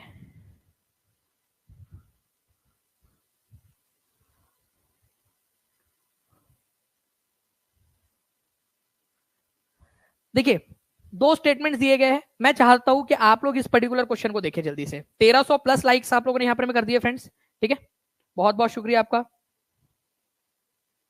1300 प्लस लाइक्स आप लोगों ने कर दिए, ऐसे ही आप लोग करते रहिए। और मैं आपको बता दूं, टीचिंग परीक्षा पर अगले 50 दिन तक सीटेट क्रांति बैच, ठीक है, हम लोग करने वाले हैं, तो अगले 50 दिन तक आपने जुड़ना है, एक एक दिन आप लोग जो है अपनी सफलता की तरफ आगे बढ़ो, जिंदगी भर जो है प्राउड से ये बोल सकते हो, आपके घर वाले ये प्राउड से बोल सकते हैं कि मेरे बच्चे ने जो है 60 में से 60 लेकर आया था, मेरी बच्ची ने 130 प्लस स्कोर की थी सीटेट के अंदर में। जब इंटरव्यू देने जाओगे यहाँ पर में, तो वहां पर में भी आप लोग जो है प्राउड से बोल पाओगे अगर केवीएस के इंटरव्यू में जाते हो तो। ओके, तो there is considerable socio cultural diversity in India, Bharat में जो है अच्छी खासी सामाजिक सांस्कृतिक विविधता है, भारत में विविधता है ही, इसमें क्या है दिक्कत? Diversity necessarily leads to equal opportunity. अब मेरे को एक बात बताओ, हमारे भारत के अंदर में डाइवर्सिटी है, लेकिन क्या सबको इक्वल अपॉर्चुनिटी मिलती है क्या? ठीक है, नेसेसरीली बोल रहा है, मतलब कंपल्सरीली इक्वल अपॉर्चुनिटी देगा डाइवर्सिटी, ऐसा नहीं होता है कि डाइवर्सिटी का मतलब इक्वल अपॉर्चुनिटी, दे भी सकता नहीं भी दे सकता, कई बार अपने अधिकारों के लिए इक्वल अपॉर्चुनिटी के लिए लोगों को लड़ना पड़ता है, तो क्या हमेशा डाइवर्सिटी इक्वल अपॉर्चुनिटी देगा? अब हमारे भारत का एग्जांपल ले लो, चलो ठीक है, कोई और ज्यादा दूर जाने की जरूरत नहीं है, हमारे भारत में बहुत सारी डाइवर्सिटी है, social diversity, cultural diversity, linguistic diversity, religious धार्मिक विविधता है, सब कुछ है हमारे भारत में, लेकिन क्या सबको इक्वल अपॉर्चुनिटी मिल रही है हमारे भारत में? नहीं मिल रही है, कई बार लड़ाई लड़नी पड़ती है अपने अधिकारों के लिए, तो हमेशा डाइवर्सिटी जो है इक्वल अपॉर्चुनिटी देंगी, वो गलत है, तो बी तो वैसे ही गलत हो गया आपका। ठीक है, एग्जामिनर ने क्या क्वेश्चन बनाया आप लोगों के लिए, देखिए बी गलत हो गया, तो जहां बी को सही बोला है वो काट दो, देखो बी को सही बोला है काट दो, ठीक है, बी को सही बोला है काट दो, देखो बी को सही बोला है आप लोगों का यहाँ पर में, ओके, आपका पहला वाला सही है, ठीक है, यहाँ पर में जो है ना ए को भी गलत बोल दिया है तो ये भी आंसर नहीं हो सकता, क्योंकि आपको पता है ए जो है वो सही है, तो ए को फॉल्स बोला इसलिए काट दो। तो answer is option number D. ऐसे आप लोगों ने करना था। ओके, तो इस तरीके से। अच्छा चलिए फ्रेंड्स, अब मैं आप लोगों को एक और क्वेश्चन दिखाता हूं आप लोगों का। निम्नलिखित में से कौन सा विविधता की ओर संकेत करता है? जल्दी बता दीजिए इस क्वेश्चन का आंसर।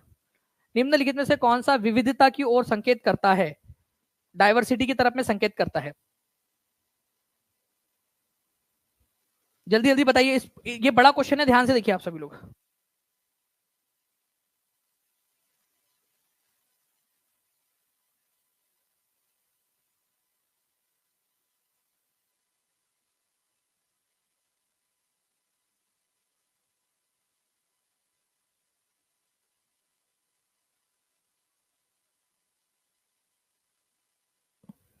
ओके, तो देखिए friends, people belonging to the same caste but living in different places marry people from their own cast.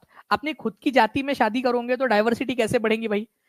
मतलब ये जो है दूसरी जाति के अंदर में शादी करने को प्रोत्साहित करने के लिए कह रहा है। तो विविधता को और बढ़ावा नहीं करता ये, केवल अपनी ही कास्ट के अंदर में कर रहे हैं, बोल रहे हैं यहाँ पर मैं। वो डिफरेंट प्लेसेस में रहते लेकिन शादी अपनी ही कास्ट में करेंगे। ठीक है, लड़का कैसा हो या लड़की कैसी हो, अपनी जाति की होनी चाहिए, बाकी कैसा भी चल जाएगा। तो ये गलत है, ये विविधता को बढ़ावा नहीं देता। ठीक है, ये जाति प्रथा को बढ़ावा देता है। Students from the same locality but belonging to different caste studying in school. एक ही इलाके के छात्र परंतु अलग जातियों से संबंध रखते हैं, एक साथ पढ़ते हैं। People belonging to same religious faith and living in one locality. एक ही धर्म के लोग हैं और एक ही जगह रहते, तो ये भी विविधता को बढ़ावा नहीं देगा। तो ए को काटो, ठीक है, और सी को भी काटो, आप लोग सी को भी काटो। तो आंसर आप लोग पहुंच गए यहाँ पर में बी और D, food materials and clothes catering to different communities available in shopping locality. एक बाजार में जाते हो तो वहाँ पंजाबी आप लोगों को जो है ना, यहाँ पर में पंजाबी जो है आपको क्या होता है, पंजाबी कपड़े क्या होते हैं, स्कर्ट वगैरह, या फिर आपका जो होता है ना सलवार कमीज या चूड़ीदार, वो आप लोगों को मिल जाएगा। और साथ ही साथ आप लोग चले जाओगे वहाँ धोती कुर्ता भी आप लोगों को मिल जाएगा। ठीक है, दक्षिण भारत का, वहां पर मैं आप लोगों को जो है शेरवानी भी मिल जाएंगी आप लोगों को, और वहां पर मैं आपको कुर्ता भी मिल जाएगा। तो अलग अलग जो है इलाके के अलग अलग धर्म को फॉलो करने वाले जो आपको क्लॉथिंग्स और सारी चीजें आपको बाजार में मिल जा रही है। अलग अलग प्रकार के खाने मिल जा रहे हैं, खीर मिल जा रहे हैं, रसगुल्ला मिल जा रहा है आपको, ठीक है, छोले भटूरे मिल जा रहे हैं उस बाजार में। तो ये विभिन्नता को बढ़ावा देता है। एक स्कूल में अलग अलग जो है कास्ट के लोग पढ़ते हैं, अलग अलग जो है मान्यताओं को मानने वाले लोग पढ़ते हैं, तो वो भी डाइवर्सिटी को बढ़ावा करता है। तो as per the options given here answer can not be other than B. ठीक है, एक और क्वेश्चन देखते हैं हम लोग यहाँ पर में फ्रेंड्स। संविधान के किस भाग को प्राय इसकी अंतरात्मा कहा गया है? और ये क्वेश्चन को very very very important mark कीजिए आप सभी लोग। एनसीईआरटी में दिया हुआ है, ये काफी सारी जो है रेफरेंस बुक के अंदर में अलग है, बट एनसीईआरटी में क्या है और एग्जामिनर ने क्या आंसर माना है, इसको देखिए आप लोग।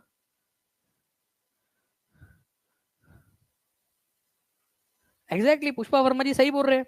ठीक है, सर इतने क्यूट से प्यार से पढ़ा रहे आपको, मैंने कहा ठीक है, वैसे कैसे डर लग सकता है आपको। संविधान के किस भाग को प्राय इसकी अंतरात्मा कहा जाता है? कंसाइंस। ठीक है, फंडामेंटल राइट्स को, राज्य के नीति निर्देशक तत्व को, धर्मनिरपेक्षता को, या संघवाद को? तो जो हमारा फंडामेंटल राइट्स है, ठीक है, इसको फ्रेंड्स उसकी अंतरात्मा कहा गया है। फंडामेंटल राइट्स को अंतरात्मा, संविधान की अंतरात्मा। ये बहुत ही इंपॉर्टेंट और फेमस क्वेश्चन है, प्लीज इस पर्टिकुलर पॉइंट को याद रखेंगे आप सभी लोग, एग्जाम के अंदर में आप लोगों से पूछा जा सकता है। ठीक है, ओके, तो इंपॉर्टेंट पॉइंट है, याद रखना आप लोगों ने। Answer is option number A, fundamental right को। और ये बार बार पूछा गया प्रश्न है आप लोगों का, बार बार पूछा गया प्रश्न है। अब एक क्वेश्चन आप लोगों को बताता हूँ फ्रेंड्स, ठीक है, ध्यान से देखिए आप सभी लोग। ठीक है, आपका ये देखिए, ये लाइन लिखी है एनसीईआरटी के अंदर में, ये एनसीईआरटी की लाइन को कॉपी किया है आप लोगों के लिए। The section on fundamental rights, fundamental right वाला जो सेक्शन है संविधान के अंदर में, उसको ही कंसाइंस या अंतरात्मा कहा जाता है संविधान की। ये एनसीईआरटी की लाइन है, एनसीईआरटी में दिया हुआ है। भारत एक लोकतांत्रिक देश है जिसमें सार्वभौमिक वयस्क मताधिकार है। इसका मतलब क्या होता है? सार्वभौमिक वयस्क मताधिकार का मतलब क्या होता है? जल्दी जल्दी से बताएंगे आप सभी लोग। सार्वभौमिक वयस्क मताधिकार का मतलब क्या होता है? तो सार्वभौमिक वयस्क मताधिकार का मतलब होता है फ्रेंड्स कि एक उम्र के बाद में जितने भी लोग हैं, ठीक है, एक हर कोई व्यक्ति जिसकी एक खास उम्र उसकी क्रॉस हो चुकी है, उसको वोट देने का अधिकार हो, इररिस्पेक्टिव कि उसकी जाति क्या है, उसका धर्म क्या है। ठीक है, वो लड़का है या लड़की है, वो मैटर नहीं करता। तो महिलाओं को वोट देने का नहीं, ठीक है, हर इंसान वो सामने होगा, वो भी नहीं है। फ्री एजुकेशन वाली बात भी नहीं है। हर एक व्यक्ति जो 18 साल से ऊपर का है, आज के दिन हमारे भारत में, पहले ये सार्वभौमिक वयस्क मताधिकार की एज 21 साल थी, अब 18 है, ठीक है, उसको वोट देने का अधिकार होगा, ठीक है, इररिस्पेक्टिव, मतलब कि उससे कोई फर्क नहीं पड़ता कि उसका सोशल और इकोनॉमिक बैकग्राउंड क्या है, मैटर नहीं करता, उसको वोट देने का अधिकार होगा। उसी को यूनिवर्सल एडल्ट फ्रेंचाइज या सार्वभौमिक वयस्क मताधिकार कहा जाता है।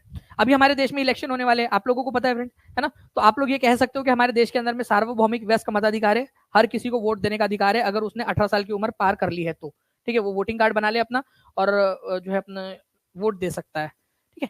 इतना बढ़िया सा क्वेश्चन आपका एग्जाम में 21 दिसंबर को पूछा गया आपका, ठीक है, ये याद रखेंगे आप सभी लोग। आगे में भी बहुत सारे और भी क्वेश्चन है फ्रेंड्स आप लोगों के, जो मैं आप लोगों को करवाऊंगा, ठीक है। उससे पहले मैं आप लोगों से एक रिक्वेस्ट करना चाहूंगा फ्रेंड, जितने भी बच्चे हैं, ठीक है, बढ़िया तरीके से हम लोग इन्फोग्राफिक्स की मदद से पढ़ेंगे। जितने भी बच्चे हैं टीचिंग परीक्षा का ऐप डाउनलोड कर लीजिए।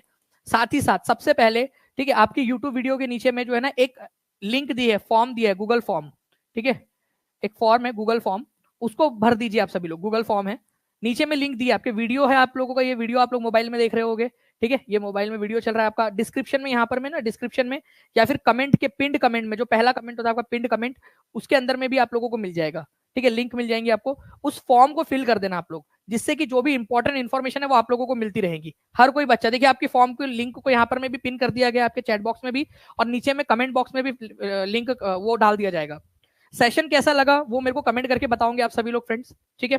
आगे और कौन कौन सी चीजें जो आप पढ़ना चाहते हो, कितने बच्चे जो चाहते हैं कि मैं जो है ईवीएस भी करवा दूं आप लोगों को, वो भी मुझे कमेंट करके बताएंगे आप सभी के सभी लोग, ताकि आप लोगों के लिए बड़े बड़े सेशंस ईवीएस के भी वो भी अरेंज करवाए जा सके। और जो जो भी आप लोग चाहते हो वो बता दीजिए आप लोग। सीडीबी भी आप अच्छा पढ़ाते हैं सर, प्लीज उसी की क्लास लीजिएगा।